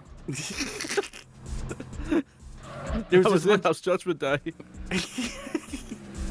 I could be wrong, but I think the red barriers do maybe shift between some levels. So I think that They is do, kind of but the idea. what I'm talking about is just like much smaller rather than having so much of the map. Right? Oh, you Yeah. know what? Maybe that is what they're doing because look how small this is. Because maybe it's doing exactly what I'm proposing they do out loud. And the answer to what is happening there, by the way, is that something blew up off screen. Something blew up in the distance, unrelated to us. The car has gotten into an accident on their own. Speaking of car accidents, thinking of disasters waiting to happen. Blew up a lot off screen. Now, see what I would do. I would find that tunnel you're trying to get through earlier, and then blow myself up with cannons out that's of it. done. It's finished. It's there, and I'm driving away from it. I'm not fucking with that anymore. No, here's the thing. I don't expect you to get you up. I expect the physics to break. Don't I'm maybe trying to turn make this the taxi game crash around. here. I could have crashed the car by blowing up another car with the bombs. Except they did something with the bombs in this. They changed the way the bombs work so that they fire like above cars, so that they actually miss like cars directly in front of you, which is unfortunate. Because what was the most fun part of the previous game we just played? The bomb. Okay, so like watch. I'm gonna shoot my bomb here. Oh, that went Oh, far. yeah. And some fun physics happened, but I love their destruction tech. That's just good. so I do have an idea of how I can make this work for me. Oh, like big enough wall maybe. A wall. I want to push these guys off the road onto the sidewalk, so that they're next to the wall, so that there's no mistake in what I want to blow up here. Also, I like we went from the London game where your cabs were like way swollen in the traffic. There we fucking go. Oh, off the dragon, on the roof. Oh yeah. Whoa! Oh, In the air. Jumping for joy there. Happy with By the way, yourself, mate. you with the codes, you still have access to rockets too. Yeah, let's try the rocket. Let's see if the rocket is what I'm looking for. About partway there. You know, the car damage, it does so much damage so quickly. That does make it more difficult to have fun with the physics in the way that you could in the previous game. Yeah, weightier vehicles for sure. I mean, if the problem... Okay, first of all, I love that this happens every time. Secondly, if you want your car to not just die, you just type in God. Yeah, I suppose that's true. Let's add cash, too, so I... Oh, wait, God didn't activate the cheat. See that it didn't say... Yeah. Try one more thing. Try Rock, R-O-C-K. That's invincibility. Okay. Oh, yep. So there's a rock. But yeah, I just realized like the traffic is now very small compared to you. Whereas in London, they're all bigger than you. You know, they say New York City, it's slow. No traffic anywhere. Just a good place to drive. Have we unlocked any more cabbies? That's the city that always sleeps. Speaking of, it's a nighttime version of the map now. Yeah. City where snowball fights are illegal or something. Nope, you turned off Rock. There we go. Up. Ah, fuck it. I can just type in rocket. I don't even know why Yes, you could. All right. All right. Find a target. 14-3. Huh. Oh no, your vision's turning red. The bloodlust has taken over. Seriously, what have you done to the game that it's all red now? Hell on earth. Got a berserk power up. Rock also means I can't like bounce, I think. So that's our trade-off to our god mode. We're invincible, but at what cost? Wait. Oh. And you're also dead again, so... Wait, what? That crashed Yes! Yes, I did it! That crashed the game? We didn't even go out of bounds. Why did that... Anyway, that's going to do it for Taxi Racer New York 2. I'm just glad that's I beautiful. managed to steer you into crashing the game. That's all I wanted. Oh, congratulations. We got there. Which means we move along to our next game. Well, I'm tired. It's been an exhausting night so far. And we still got more games to Taxi play. driver, hard work, it turns out. So the next one is going to be Taxi Racer. This one is developed by Team 6 Game Studios. Oh, big fucking surprise. And published by Davalex Games in or around October of 2004. Yes. Here's where we have to introduce the latest villain in the series, Davalex Games, a game and software development studio established in the Netherlands in 1986 by David Brons and Lex van Oorspronk. They met in school and started with an application to manage financial shares. The company name is a contraction of the first names, David and Lex. Davalex's main aim was to create intuitive and affordable software. Later, they also started to manage other aspects of the process, such as publishing, marketing, sales, and distribution. Despite their intentions, the company never rose above budget titles, but was able to reach high sales by tapping into the local market with games based on Dutch scenery, such as A2 Racer and Amsterdam, an FPS set in Amsterdam, which I absolutely need to check out. Yeah, that's a great name. Company was closed in 2005 due to a lack of profitability and generally poor reception of their games. That was just a Wikipedia fucking bio on them or whatever. Maybe it actually been their Moby Games bio, but I mentioned them because they go on to publish a obscene amount of these types of games, particularly taxi ones, or like Also the the London Cab series, London Racer series on PlayStation 2, which is prolific Big in its Nova own one. right. Yeah. They also published the Miami Vice and Knight Rider games in the mid-2000s, which will definitely appear on the show, probably in addition to some of those London Cab games. I keep calling London Cab. I got taxis on the mind.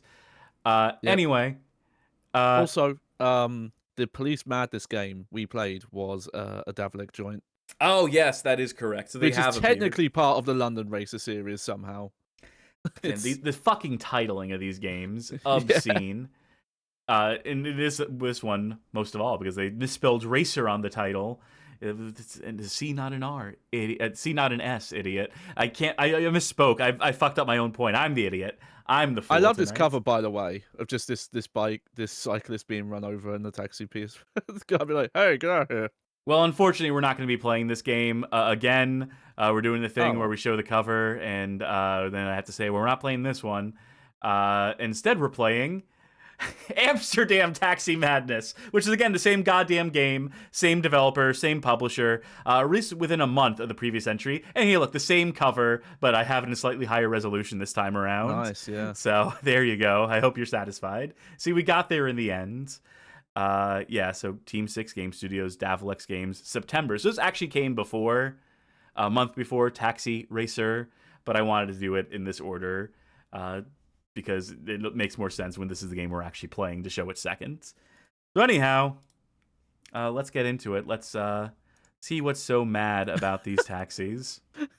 Launchbox picked a really good image for the screenshot, by the way. Oh, I picked a really good image. I'll have you know. Ah, okay. Remember, I manually curate all this shit. Oh, I think this is one where is Alt Tab gonna not work? Okay, there we go. I think I got to do. Let me do game capture again. This should work. Hopefully. Look at that road you'll be driving down. Oh, it's crushing the aspect ratio. Hold on, let me see if I can fix this. Alt Enter doesn't work. Okay, I know what I can do. What's 2560 minus 1920? Wait, no, that might not work. What are you asking? And I'm trying to think if that the math will actually work. It would be 640. Yeah, so 320 off the sides, but I don't think it's actually calculating that resolution. Let's find out. I'm just gonna launch the game, and if it doesn't work, I'll find a different way to hook into it.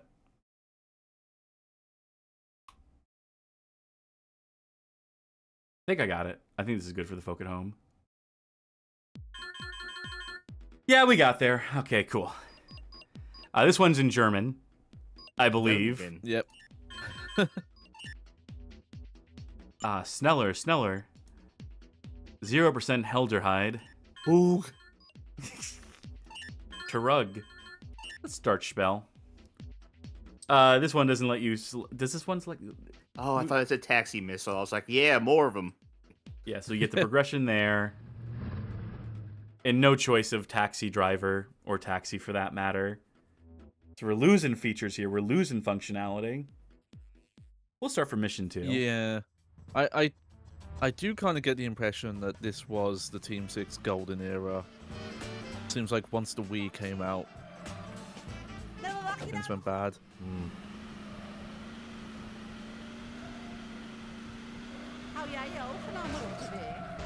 But baby, physics are back on the menu.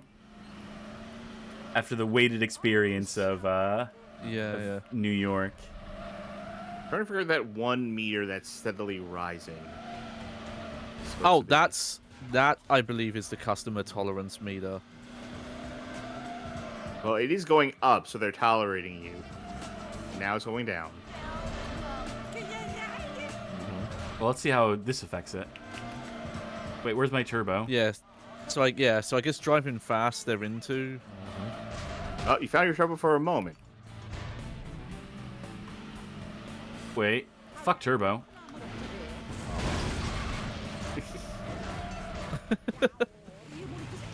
Oh no, going in the water immediately is an immediate reset. You can't just drive around the water. So that's a downgrade. Yeah.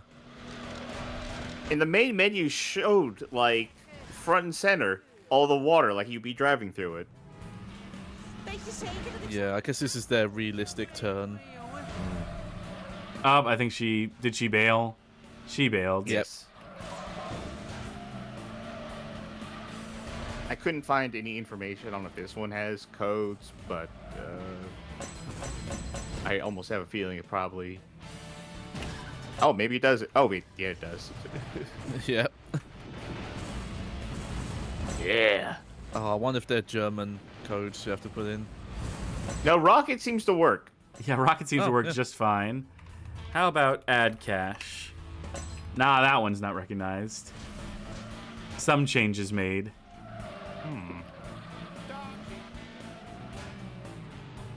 Get in. Okay. Maybe instead of add cache, you could type in Baguette hinzuflogen. I'll get right on this. And just so you know, there is an umlaut in there. I'm gonna push that guy into the water. Oh. I need to figure out what my turbo key is. Let's go to the controls. Yep. Turbo control. I swear to God, I'm pressing control. I'm gonna try a different key. Let's do shift for that. Bonus activate. I'll make space. Auto lumping. Oh no, then I don't have a handbrake. Yeah, I know what a klaxon is. Let's make this control and see if this right control. Ja. I just want to point out, I love the real texture on that blue car there. That the reflection is just what was actually reflecting off the car when they took that picture of the hood. That's beautiful. Okay, there we go. Everything's working now. You know what would be more great or less. is if like the reflection that you saw was of the person taking the photo, so it was just there constantly. Immortalized in their game. Yeah. There are a couple of like skyboxes if you get out of bounds in some modern games where you can see like the person's equipment who took the photo. You remember the Nathan Fielder bit where he was... Oh, look at this thing. Never mind. Check this out. Got a scoop. Oh, fuck the passenger. I have... Needs a Schruffer. You got a few more seconds of it. Anyway, there's a Nathan Fielder bit where he's like doing a talk show. I think it might have been Conan. And he's like showing like how on Instagram he was taking selfies of himself. And in every one of the selfies, it's him looking at like a picture of like Lemon Party. And it just keeps like showing up in more like inexplicable ways. Like he's in his car and somehow in the rear view mirror, it is Lemon Party happening. He keeps on talking like, yeah, I keep getting like in trouble. I don't know why. It's just a picture I like to look at in my spare time. And it's, you know, it's just...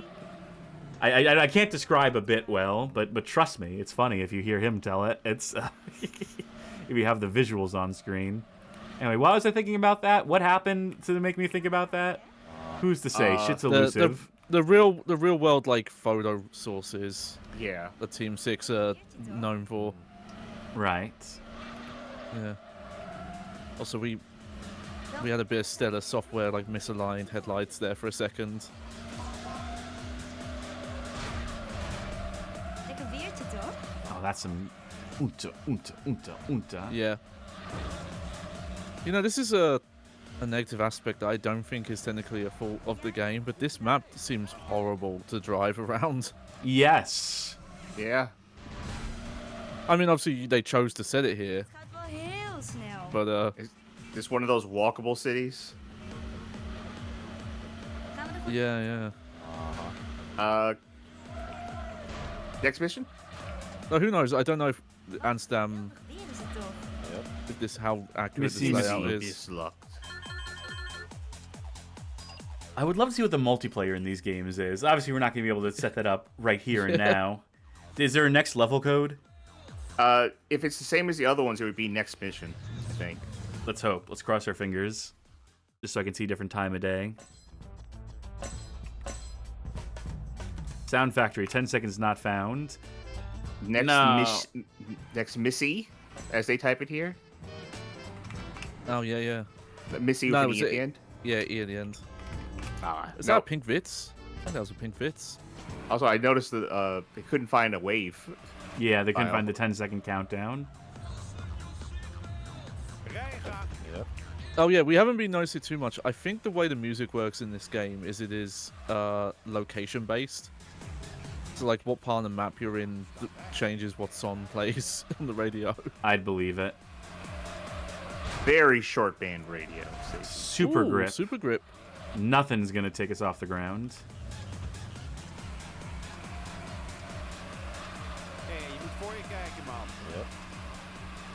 I don't even know if we finished this this level here. I think we more or less get the idea. And this is the least fun one. No, actually, you know what? New York, I'm going to say, is the least fun one. This one, if you had not played the previous ones, this was your first exposure. They do have different power-ups, though, so they're doing different stuff, kind of, sort of. I think New York is the most restrictive, for sure. Mm-hmm. I would like to drive now, sir. Let me Yeah, in. the non-taxi games that they made with that map seem to be the better ones. And also worse ones. If we ever see Manhattan Chase goddamn. someday. Did not mean to drive off the bridge there. Oh, there we go. I knocked someone into the water. I wanted to do that earlier. So anyway, I'm satisfied with that. That was Amsterdam taxi madness. Because these games are starting to get a little long in the tooth. I think we're going to need a game changer. I think we're going to need something to start to mix things up here. Bit of a variety in our taxi games. I say all that so I can introduce another game that we're not going to actually play. But this would have been Taxi 3 Extreme Rush, developed by Team 6 Game Studios and published by Fusion Software on October 7th, 2005. And despite being titled Taxi 3 Extreme Rush, this is not a taxi game. Yeah. This is a racing game with like a GTA-style overarching plot where the beginning of the game, someone steals your taxi, and then you compete in street races in order to earn enough money to buy your taxi or to pursue the person who stole your taxi or something. It all comes back to the taxi in the end, but you're just driving sports cars. I feel like if you earn enough money, you can also just earn enough money to stop having to drive a taxi. You would think so, but you're in it for the love of the game. People even call you, like, you get your taxi stolen, then 2 seconds later, some guy in a sports car drives up and says, hey, I know, you're that famous taxi driver. Someone stole your taxi, man? Oh, that sucks. Let me take you to a mob boss who can teach you how to street race, and then it just turns out you're sick at street racing. And I don't know where the plot goes from there, but I'm sure it goes nowhere good. Instead of playing Taxi 3, we're going to play a different taxi game with some narrative thread, with some overarching narrative in it. Let's play some Super Taxi Driver 2006. Yes, we've come back around to Super Taxi Driver. That's right. Now in the hands of Team 6 Game Studios and published by one Purple Hills in 2006. We've come full circle with the Crazy Taxi ripoffs. Team 6 finally got fucking hands on this thing and endeavored to make it one of their GTA-styled narrative type game thing deals. So we'll launch this one and we'll get into it. But this is the shot in the arm I was looking for. Unlike, I considered playing Taxi 3, but then having 2 of these type of game in a row, it struck me that might be a bit too much. It's almost as if like playing 3 of the Taxi Challenge games in a row got exhausting past a certain point. But I'm trying to launch in the background, folks. Bear with us. Yeah, I only before doing research for this stream, I really knew about Team 6 from their like Wii to Flat Out Free stuff, but just finding out they've always had this data design-esque like recycling the same game kind of design. Old habits die hard. Luckily, this one's in English. Let me just double check. You set the texture detail to hook. Audio settings. Yeah, I'm sure that's fine. Actually, no. In my ears, it's a little loud. And let me see these controls. Yep. So far, so Trisha, control for nitro. Kick button. Shift, horn, lights. And racing wheel, force feedback support. Hell yeah. Is this like a Dark Messiah-like? Button to kick it. Hopefully. Start a new game. Yeah. Or it's like a weird road rash, but you just kick your leg out like the side door. I wonder if you're in single player, you can still do a kick vote. All right, we have character select. We can play as Sexy Layla, Tough John, or Sleazy Estelle. Well, you are Estelle. You know how to make your customers pay a little extra. Yippee! There you are. Hurry up. We have a passenger to pick up. He's waiting for us at the El Banano bar. That's not the character we chose. They chose the guy for us in this cutscene. So you're the new guy. I'm Hank. I will show you around and teach you how to drive. I'm Hank. Action Hank. I wish. Lesson 1. Get there as fast as possible. If you're too late, the competition will have your passenger.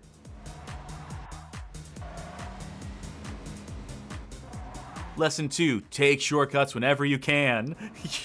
The faster and safer you deliver your passenger, the better the tip will be.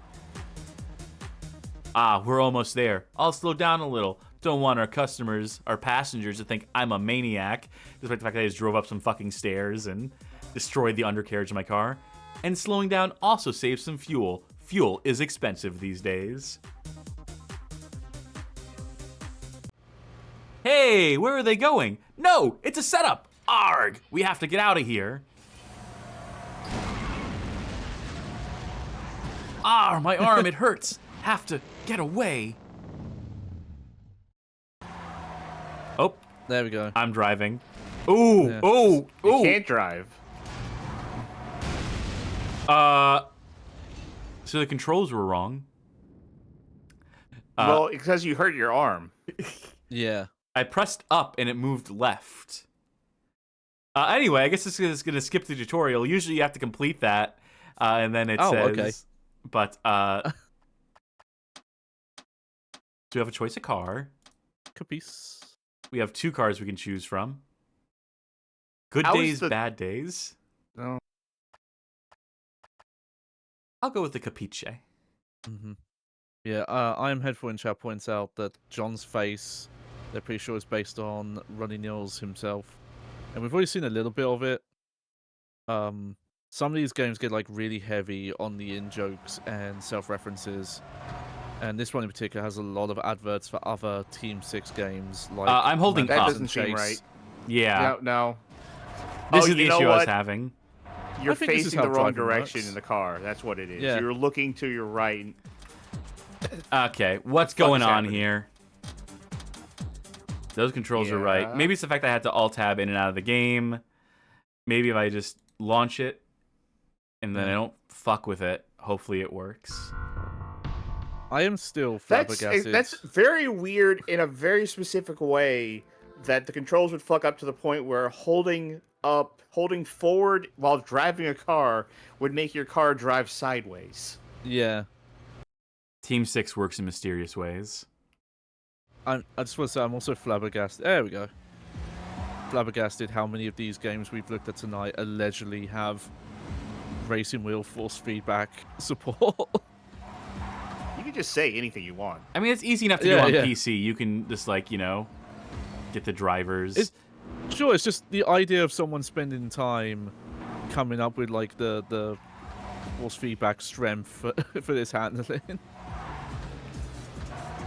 So I will say that there are actual stakes in this game, which is to say that if you, like, destroy your car, if you drive it in the water, for example, you lose the car and lose the day and lose a lot of money. And if you lose all of your money, the game ends.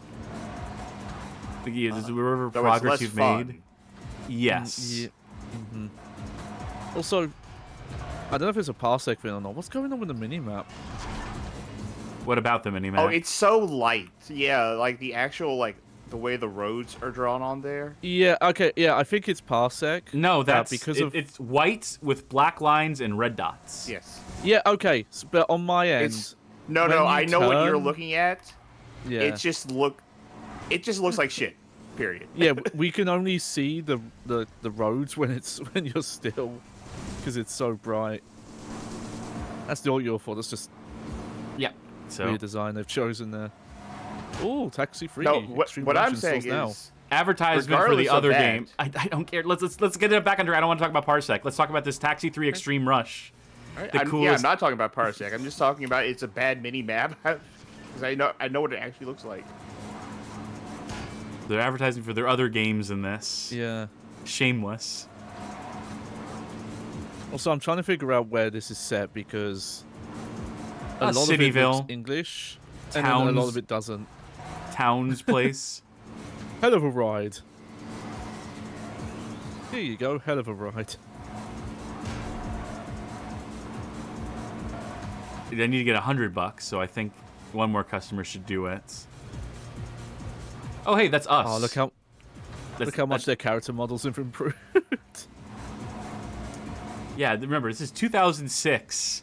So, you know, they've improved to, like, year 2000 standards. They did it. They reached... Lost the ability to have voice acting, though.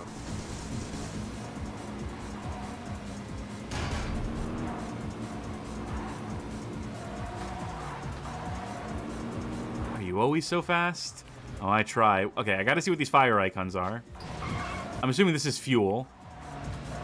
I'm assuming or that nitro. You have your nitro symbol down there.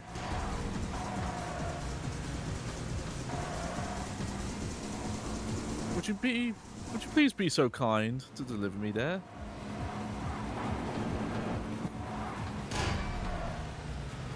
I wonder. Bad driver, ugly cab. I got you there in like 4 seconds, dog. Bad driver, ugly cab. Yeah, but I was expecting ratio. a sexier. Your cab wasn't sexy enough. I'm trying to think if I hired an Uber and then when the driver picked me up, I said, "Could you deliver me to please and to thank you, Banana Street?" Please be Ooh, that was fragile. cool. Whoa! Whoa, Don't rock the Nelly. car. Already.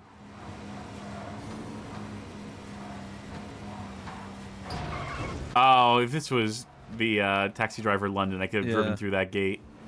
And I wonder if that's supposed to be the London Eye and they just planted it into whatever fictional place they've come up with here.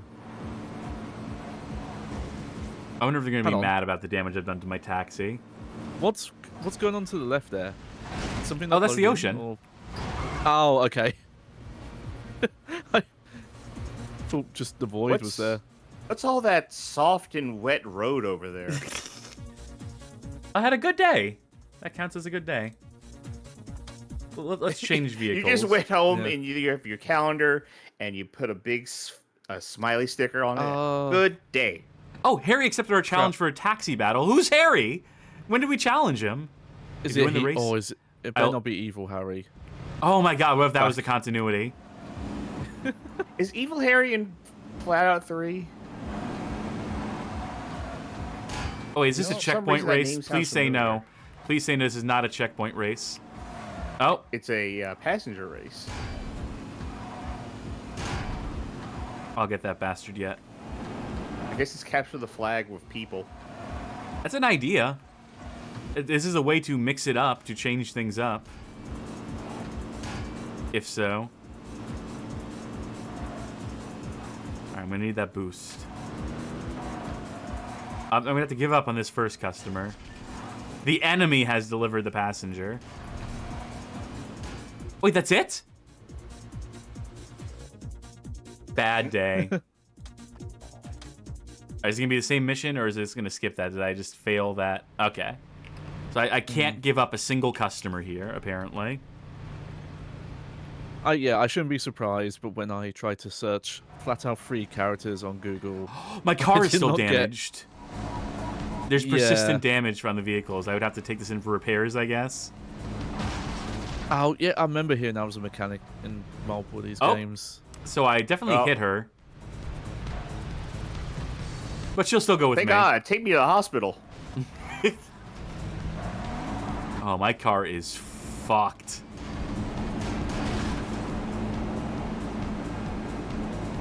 Very aggressive AI in this.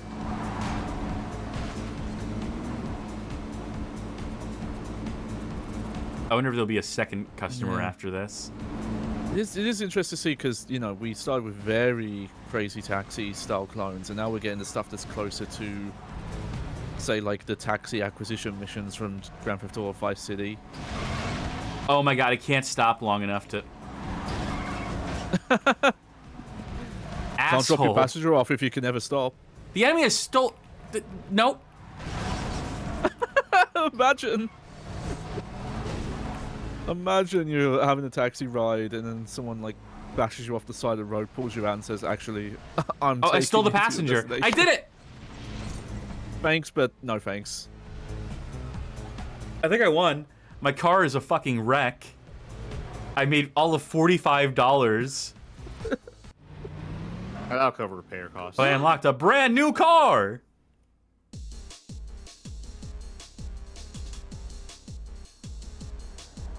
I have to remind myself this is a real video game. For a second, I forgot. You know, it doesn't matter. This car is a piece of shit. I'm happy to remind myself there's other video games besides taxi games. I'm just gonna, you know, these cars are all damaged, are all fucked up. I'll just keep unlocking new cars, right? And then... What? So how do you repair them? There's probably a did you see repair shop those- in the Those map. weird Tony Hawk ramps that were in the sea? No, I did not. Oh, If there's significant amount of research, no, Evil Harry is not in Fallout 3. There. Close the book on that tangent. Good job. this car certainly controls not well. What is... Oh my god, it's another taxi driver competing. That's just a consistent element of this game, is cars that want to steal my customer. Someone really loved those taxi asset missions from Vice City, because that was what a lot of them were. It's like, oh, try and do this taxi drop-off, but these other taxis are trying to run you off the road. Oh, you're way so fast? Yeah, this turbo car has That's what awful she said. steering, but I think they blew themselves up.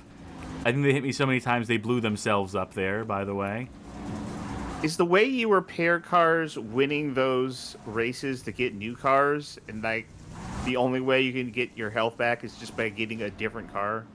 There must be a mechanic or something that you like go to like in the map. Yeah. Potentially maybe pickups as well.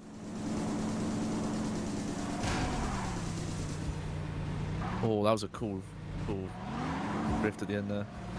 I know, I am pretty sick. I know how to charge my turbo at the very least. You know, I don't know why. I have an urge to play Manhattan Chase for some reason. It's like the name keeps repeating in my mind. There it is again. It's very subtle the way they advertise. Oh my god, you see that turning? Do you see that Oh, shit? yeah, that turning ruled. Look at that.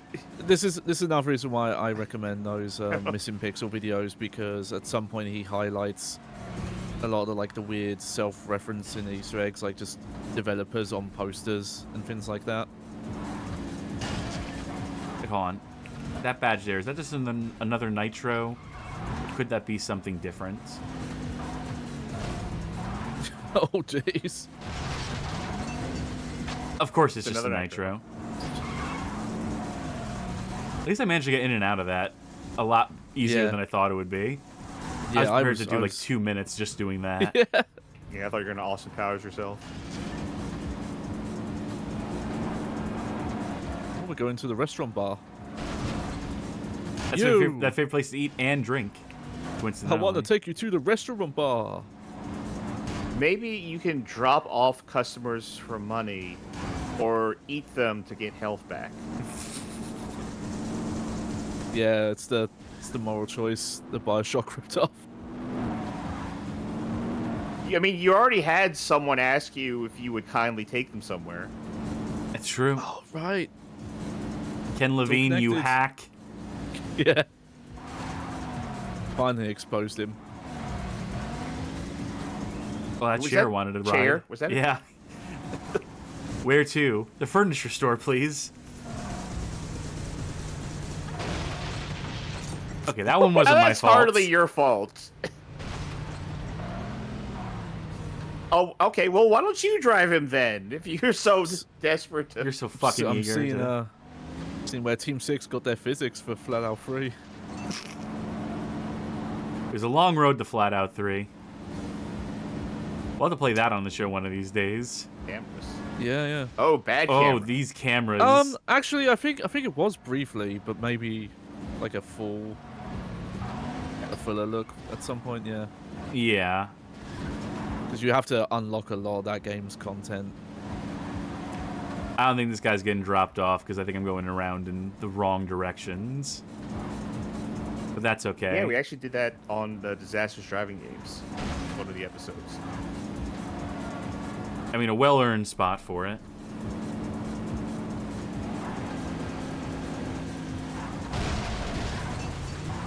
Oh, this car is almost... He knocked the camera out of you. Yeah, I'll also mention, because it's not going to come up tonight, there's another Team 6 game from around this era called Pizza Dude, which is very similar, but instead of obviously picking up passengers, you make pizzas in a pizza shop and then go to locations.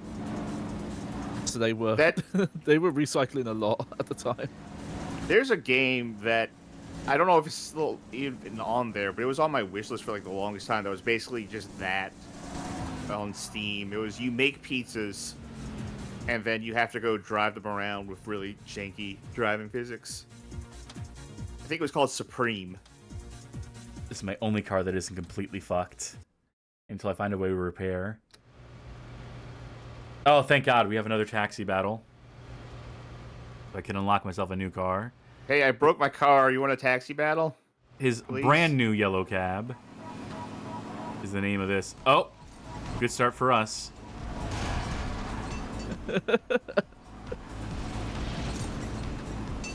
I love how callous these games are. Just no respect for human life at any point. Yeah. Oh, yeah, and we haven't even seen the games where they let you use the machine guns and the rockets on pedestrians. Oh my! This rules. This game rules. I Men in Blacked it.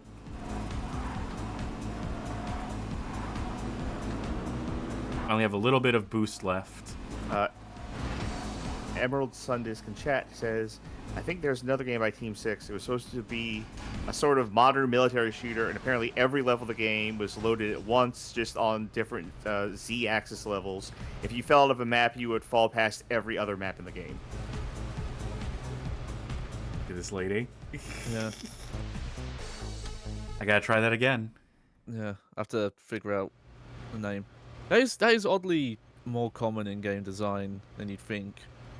Because I think of Uncharted 1, all the levels are actually loaded kind of at the same time, because the speed run for that is just launching over cliffs that will take you to later levels, because the maps all interconnected, even though it's linear. And then Gran Turismo San Andreas, all the shops are just incredibly high above the skybox. Or below, I forget which. It's one or the other. Alright, I got the passenger first. That's key. I do love this car deforming tech. Yeah, this taxi pulls up. Do you get in? Burnout Revenge? Who's that? I never heard of them. Oh, this is getting tangential, but Johnny, did you see about that new Star Wars racing game that is apparently like trying to be like Burnout-ish? Oh no. No. I almost thought you were gonna say Car Combat, and I was like, wait, didn't they make a Car Combat Star Wars game before? They did. And it should be on the show at some point if it hasn't been already. I think it has been already. It was Super Bombad Racing was their kart racer, and then there was Demolition. That was the PS1 Destruction one. Demolition, yes, thank you. We did both of those at different points. Yeah. All right, I just want to see one more thing. Caris. Yeah. Oh, Paula says, well, it has Burnout devs working on it. Okay, that's... Ah, okay. I feel like I also heard that they're going kind of more aggressive with it too, but still, Burnout devs working on it. Sure, yeah. You know, I'm going to do something here. This may take a minute, but I have an ending in mind for this segment. Do your best. I want a game over. I need to find the nearest body of water and sink my car. Oh, yeah, that weird void-looking area. Where is the water? This map certainly doesn't help. Yeah, I don't think it was a serious pitch, and it's probably too close to the previous long-form series to suggest. But part of me did wonder about a car combat-based series. At the very least, you get to a certain year and that genre just completely died. So it wouldn't be as long. Where is the water? But also, I'm not sure if any of us have much affinity, if any. I fucking hate car combat games, actually. Yeah, so. that's what I was gonna say. All right, that's one. Mm-hmm. I do like her belt, by the way. There's just a giant taxi emblem on it. You got to represent. This car has seen better days. Oh yeah. Oh yeah. If you destroy all the cars, what happens? Exactly. I believe this has 1 pixel of health left. Yeah. That reminds me there's something I need to test before the next Thursday stream.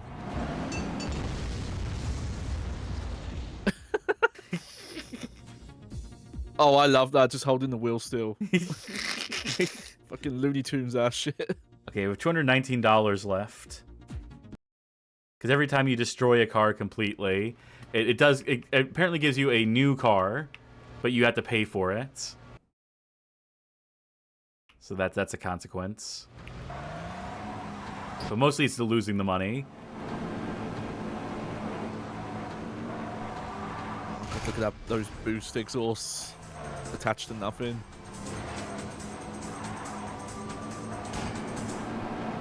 Water, where art thou? God, the fact that when you do that corner slide, the camera doesn't turn with you at all.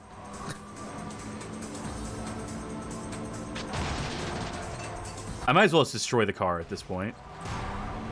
It might be faster in finding water. Oh, but no, I don't have any turbo anymore. So I have to really hit speed on this. I could be wrong. On the speedometer there, that number in the middle, is that your fuel tank? Liters. Because it's counted down. Yes, I think that is fuel. This game has... Oh, well, they're in the water.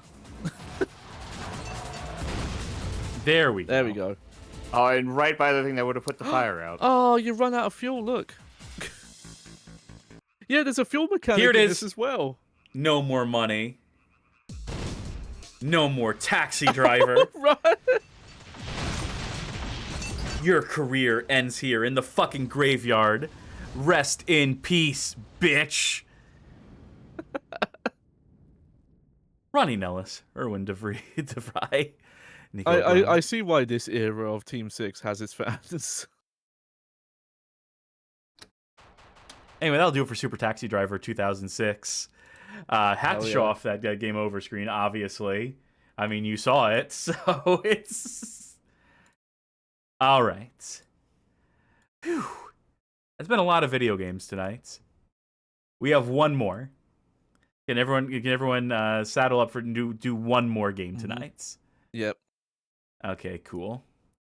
Just adjusting dials Keep the behind meter the running scenes. for one more journey. There we go. There's the actual joke in it. I've given up on jokes tonight at this point.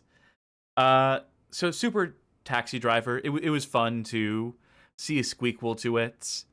But what if we got back to the original? In Super Taxi Driver, the original, developed and published by Microforum International in 2007 for J2ME. The gall of calling Super Taxi Driver original, by the way, it should not be lost on anyone here. And who's that driving the taxi? Who's, we'll see it in game. Don't even guess in chat. Yep. Just take some guesses in chat here while I get this loaded up in K emulator. Who's a familiar face? I would like it though if developers, when they would release like ports of their games, they would just call them the original when they've made remakes. Okay, here we are. And yeah, that's just Caesar from Grand Theft Auto. That's just Caesar from Grand Theft Auto San Andreas. That is literally just the key art for Caesar from Grand Theft Auto San Andreas. Put behind the wheel of the taxi in this original game for J2ME. Oh, a 3D. Okay, I wasn't expecting 3D. This is going to be great. Oh, figure out that angle. Fine You can draw a texture straight work. line. I believe in you. Oh, Frappa Fiasco points out these are the Gooch Grundy people. How far they've fallen. I think I can splurge for high detail, hopefully. Yeah. I'll give the Smitty's folks at going home. for it. Yeah. So I've played a little bit of this already, so I've unlocked some taxis. This is one of the default taxis. This is one of the default taxis. I believe this is a default taxi. This one is unlocked. Yeah. Those Duke I should boys are it mention that again. green. Yep. that's Here's Herbie. This one appears to be... That's the Tofu. 18 van. That's the 18 van. It's probably some high-end sports car. Another sports car. Yeah. The green one. I forget the name of it, but that is like from the 60s. I think that's based on like a Jaguar, like on a Jaguar race cars or something. Well, I won't be Green driving Mario. that. I'm going to be driving this because it's the classic yellow Yeah. taxi.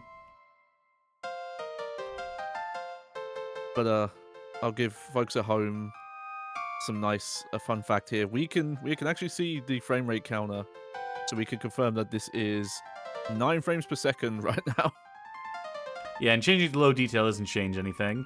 Hey, look, it's Raiden from Mortal Kombat. I'm so glad that this game has no sound effects or any other songs.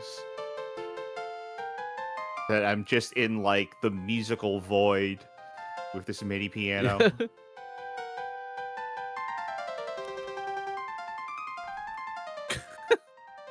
So this is an attempt to remake that 2000 original release, the original Super Taxi Yeah. Driver. That is straight up Raiden from Mortal Kombat 1. It Yeah, is, no, that is the sprite. Yeah, Mhm. Well, it's not the sprite. it's part of the Because he- sprite Yeah. because he does face forward sometimes. So they've edited it. It might be Mortal Kombat 2 specifically. That's where he has the blue thing on, right? Yeah, that, yeah. So that's more what yeah. If only they put Kid Thunder in instead. So I this wonder does what other have... video game characters you could The pick goal up. of them as well to make if we can make a variety of cars, we'll take the 18 van and recolor it multiple times. Can't tell who that is. Oh, it's you. Peace and love. Despite everything, it's still you. Yeah. God. The twin brother. Dealing with car collisions is the worst. You never want to touch another car in this game. Take me to the Shake Shack. That's one thing I think is missing from these Crazy Taxi clones is we didn't get real life licensed locations, like cheaper ones than the one that were in Crazy Taxi. Like, what would be a cheaper one than like Tower Records in the same FYE. Sure, yeah, all right. Like would White Castle be cheaper than Burger The King? Tower No, Records. because it's a castle. It's the food of kings. Ah, true. I mean, that's the wrong person because I'm the White Castle defender, the White Castle lover here. So, Well, to me, that's 'cause the gourmet. location where most is made, it would be like Little Chef in the UK, which is like a roadside gas station. Frappe Fiasco chain. in chat says Arby's. yeah, that works. Yeah. Okay. I couldn't figure out I was going on a couple of times, but sometimes the trees, when they're far away, are just massive upside down pyramids. So a major improvement in this game, they way less time spent in stages. Oh, You just- Coca-Cola! There we go.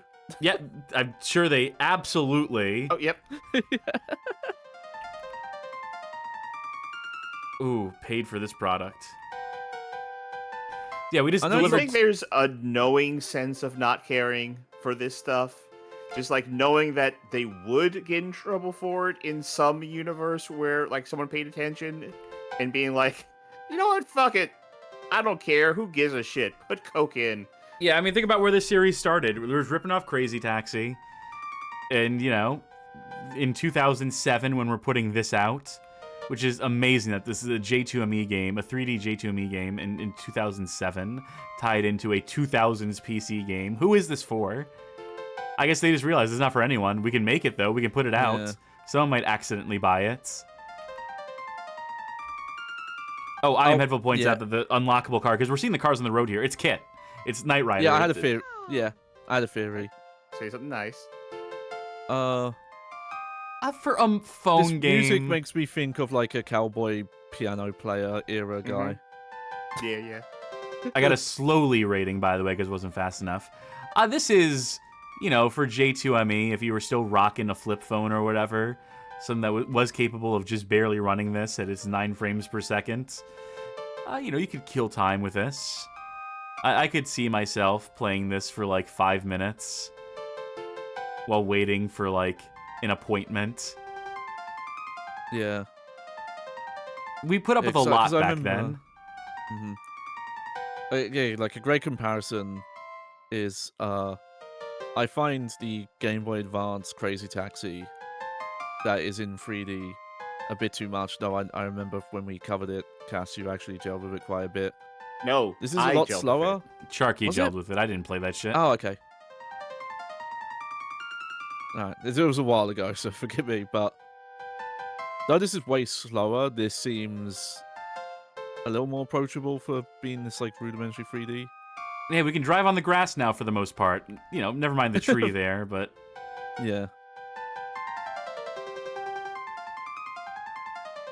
like I don't know, like as far as coming around full circle, I mean the copyright infringement here is egregious. It is, but I do love it.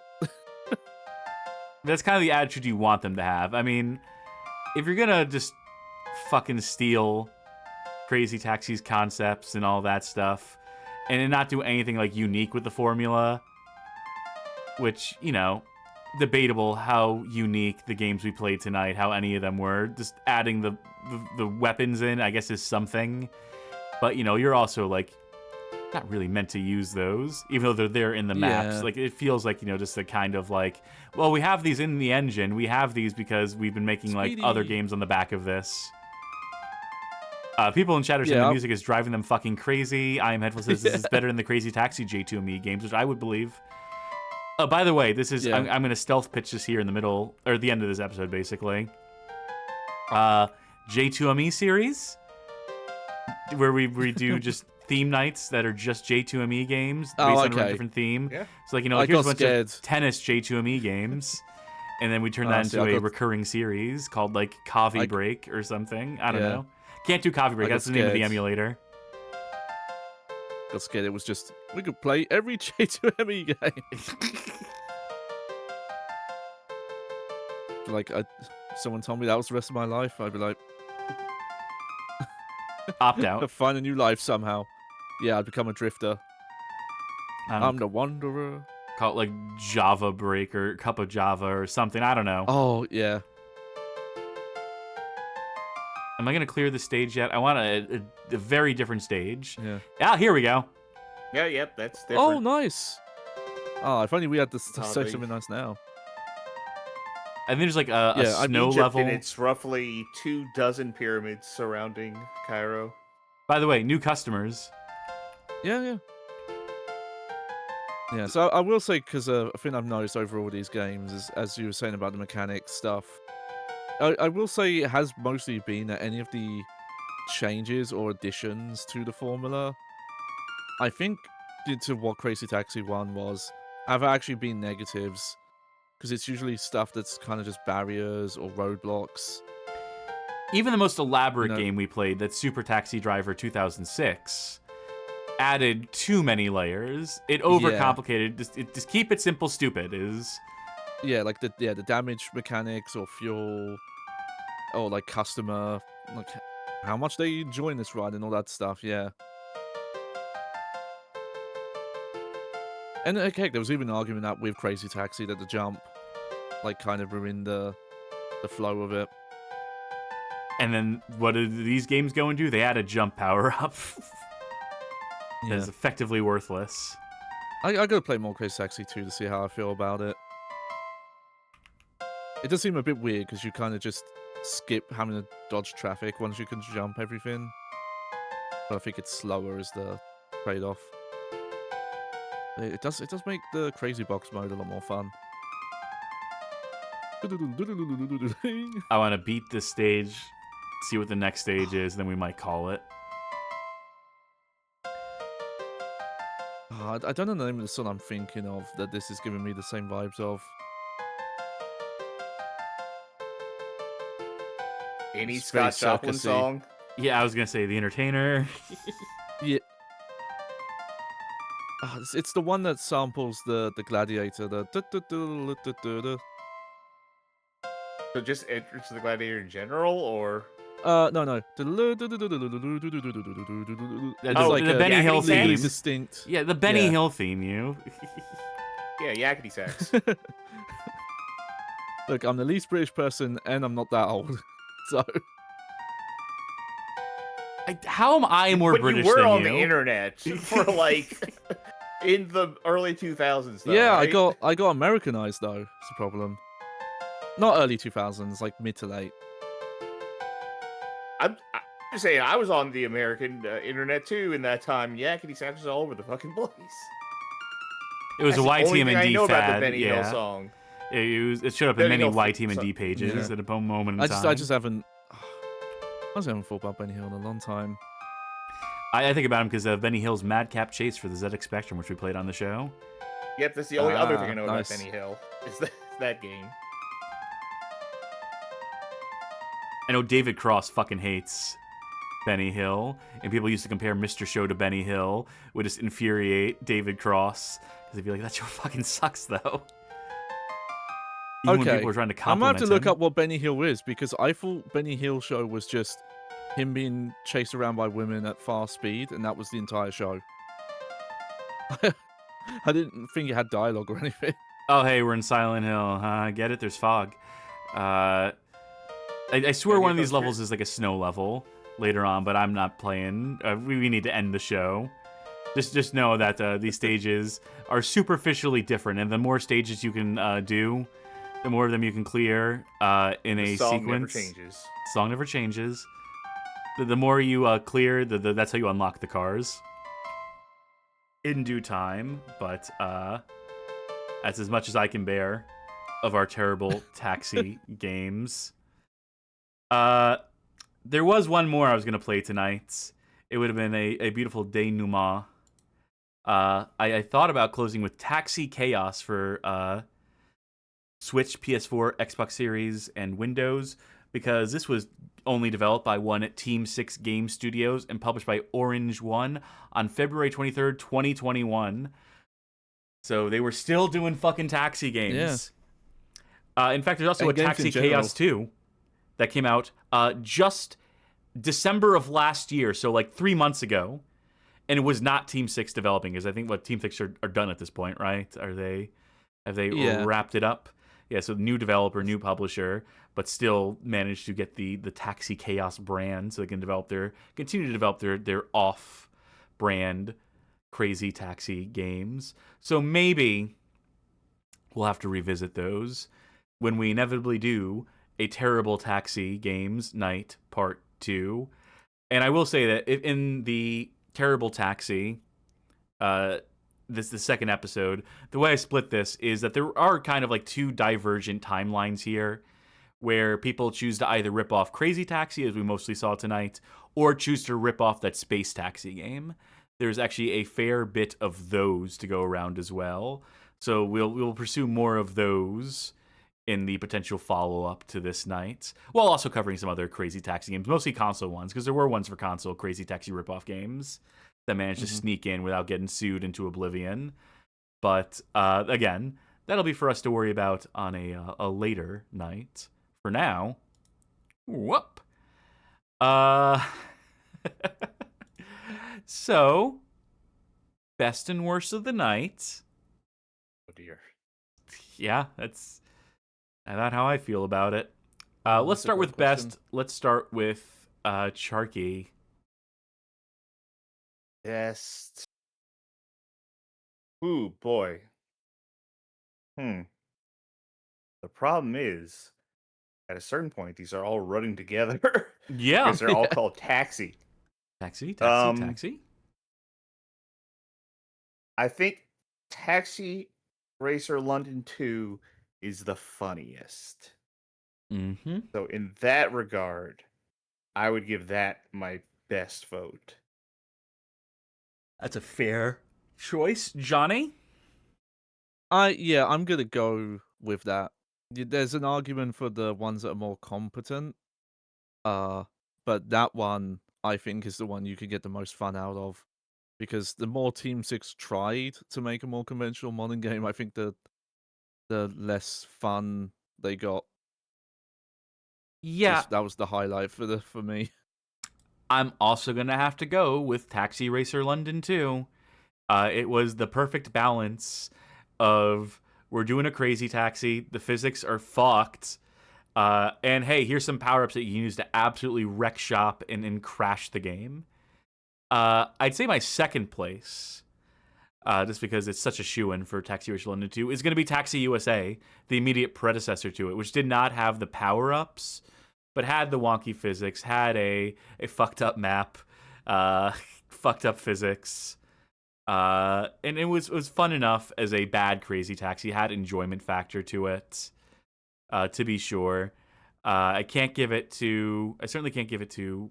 Well, we should just move on to worst game of the night, and we can talk about which ones didn't work for us. Almost forgot our own format for a fucking second there. Charky, worst of the night. I think Taxi for ZX Spectrum, which is maybe kind of an obvious choice. Yeah, let's discount that one. Let's say that we all agree that Taxi for the ZX Spectrum is probably the worst. That was going to be mine. Yeah, I think. So. Well, let's try a little harder and. All right. I mean, truly though, I think that is the answer. But if you told me like pick a PC one. Yeah, I think that's the challenge. The worst. Then maybe Super Taxi Driver. Like that was, I believe that was the one where you had all the issue driving across grass. Yeah. Mm-hmm. Yeah, I think that one. I think that was like the least refined and earliest of the bunch, but it was like, it seemed rough. It seemed real rough. Yeah, I think that's a very fair choice. Johnny, how about you? Okay, I think I'm instead gonna say the Stella one. That's Taxi Racer, I believe. Yes, with a C instead of an S. Yeah. The way it's meant to be spelled.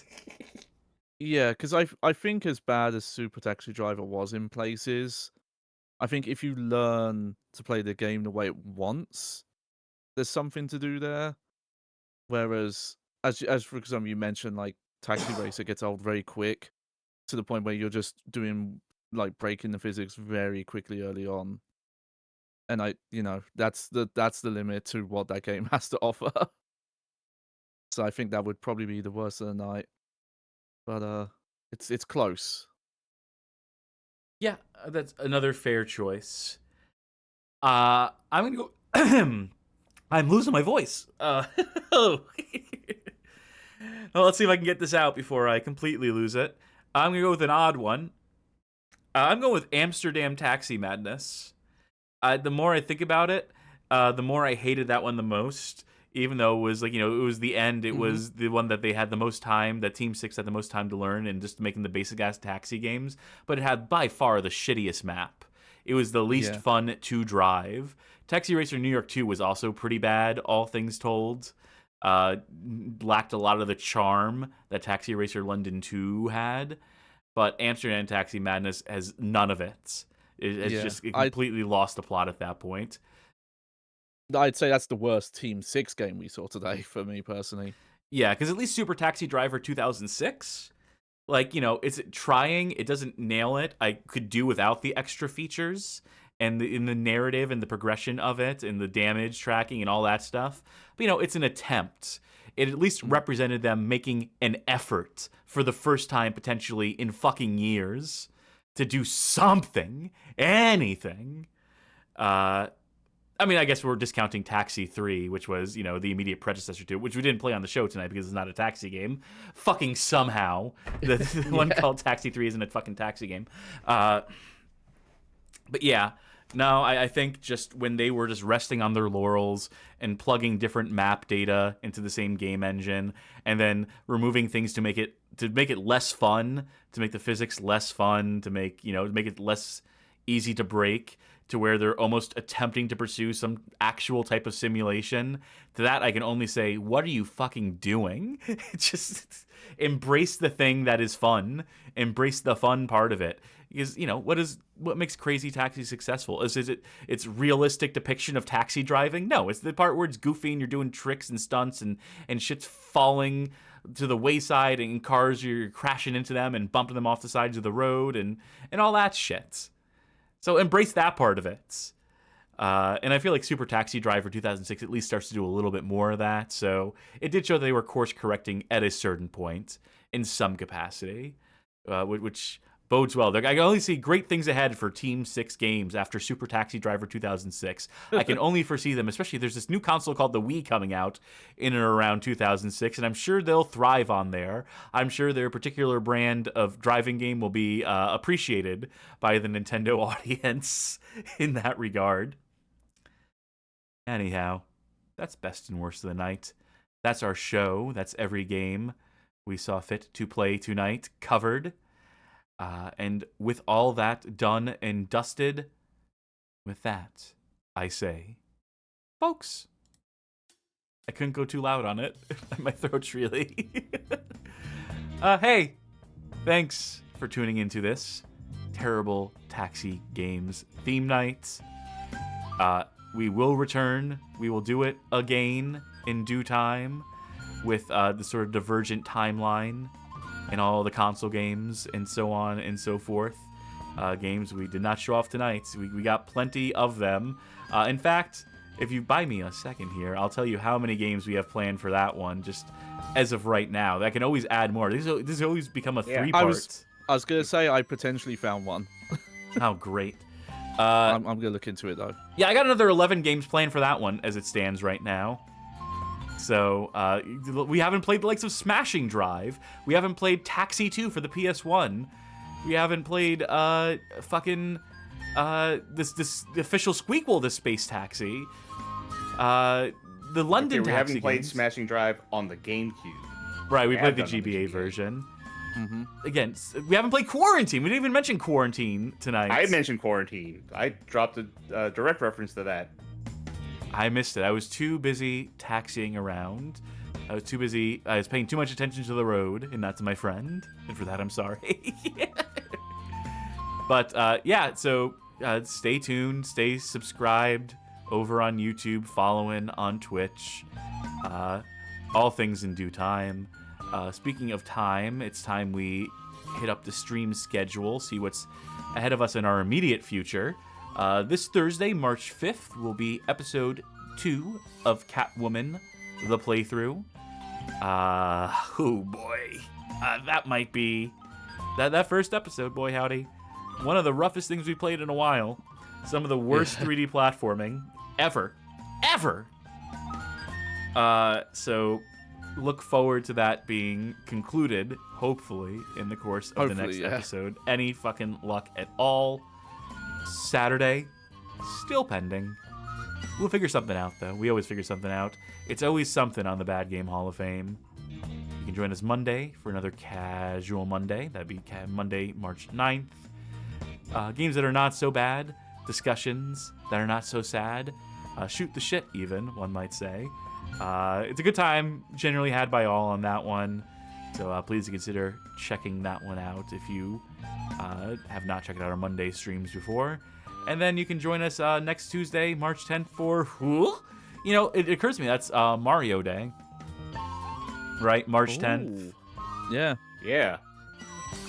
I wonder if we should tie something into that. I wonder what I can...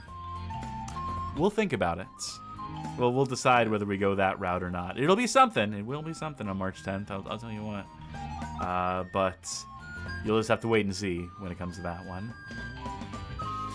Hey, if you liked what you saw here tonight, you might consider joining our Discord server. Discord.gg/BGHOF, a community of connoisseurs, talk good games, bad games, every game in between, things that aren't video games. You can join our Bad Game Club, where people are popping the fuck off for Castlevania 64. It's really just called Castlevania. Happens to be for the N64. Where people are commiserating over that game, or getting excited to play it in some cases. Some defenders have shown up, so that has been good to see. Regardless of your take on it, whether you played it before or whether you're itching to replay it again, consider this your excuse.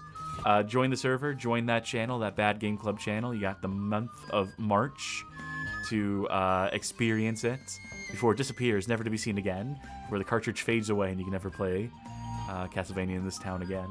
And if you don't like that as a pick for a Bad Game Club, if you'd rather play something else, just wait till next month. We'll have something for the month of April, when April rolls around.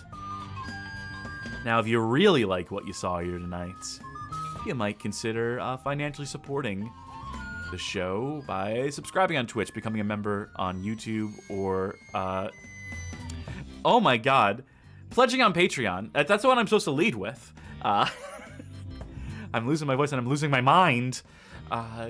Any of these methods of supporting the show financially, any way you see fit to deliver money unto us, will gain you access in that Discord server to a Patreon Saints channel, wherein you can vote in polls to determine our playthroughs, make suggestions to help steer the direction of the show, gain access to exclusive content, primarily by way of VODs, but we're working on more, and be personally recognized and appreciated by us for that thing that you do where you help keep the lights on here at the Bad Game Hall of Fame Enterprises.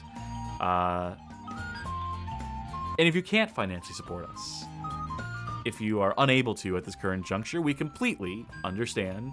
If you're still looking for a way to help the show out, that is free.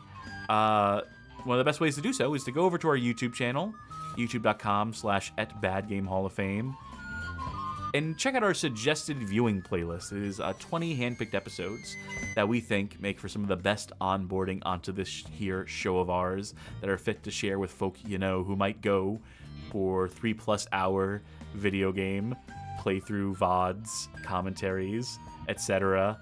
We've been updating the list too. I've been putting some more recent shows onto it that I think have been pretty good as of late. We've been putting out some banger content, if I do say so myself. So always updating. We're always tweaking that list to be more contemporary. So and any video on there will do. If you want to link it to folk that you think might go for it, or maybe someone who is a taxi driver who has been hurt by video games. They played Grand Theft Auto 2 back in the day. They heard the song "Taxi Drivers Must Die," and they swore off this whole video game thing for these many years. And now you can show them, hey, look, There have been games about taxi drivers. They're not good, but they're earnest. They treat the role with respect. They don't say to Yeah, I kill was gonna taxi say, drivers. Show them they made the right choice. Yeah, maybe. Maybe that's the better way to put it. We leave it to your discretion, though, dear viewer. Let's check the old Twitch.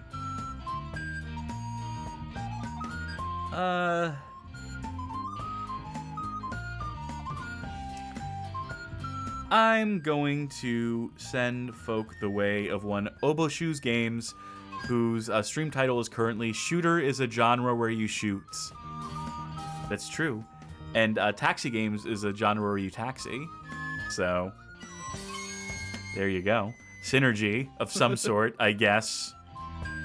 Let them know the Bad Game Hall of Fame sent you. I'm sure they'll expect us. I'm sure they'll know. They know what we get up to here. We'll talk taxi games in there, I'm sure. But that will do it for us here at the Bad Game Hall of Fame.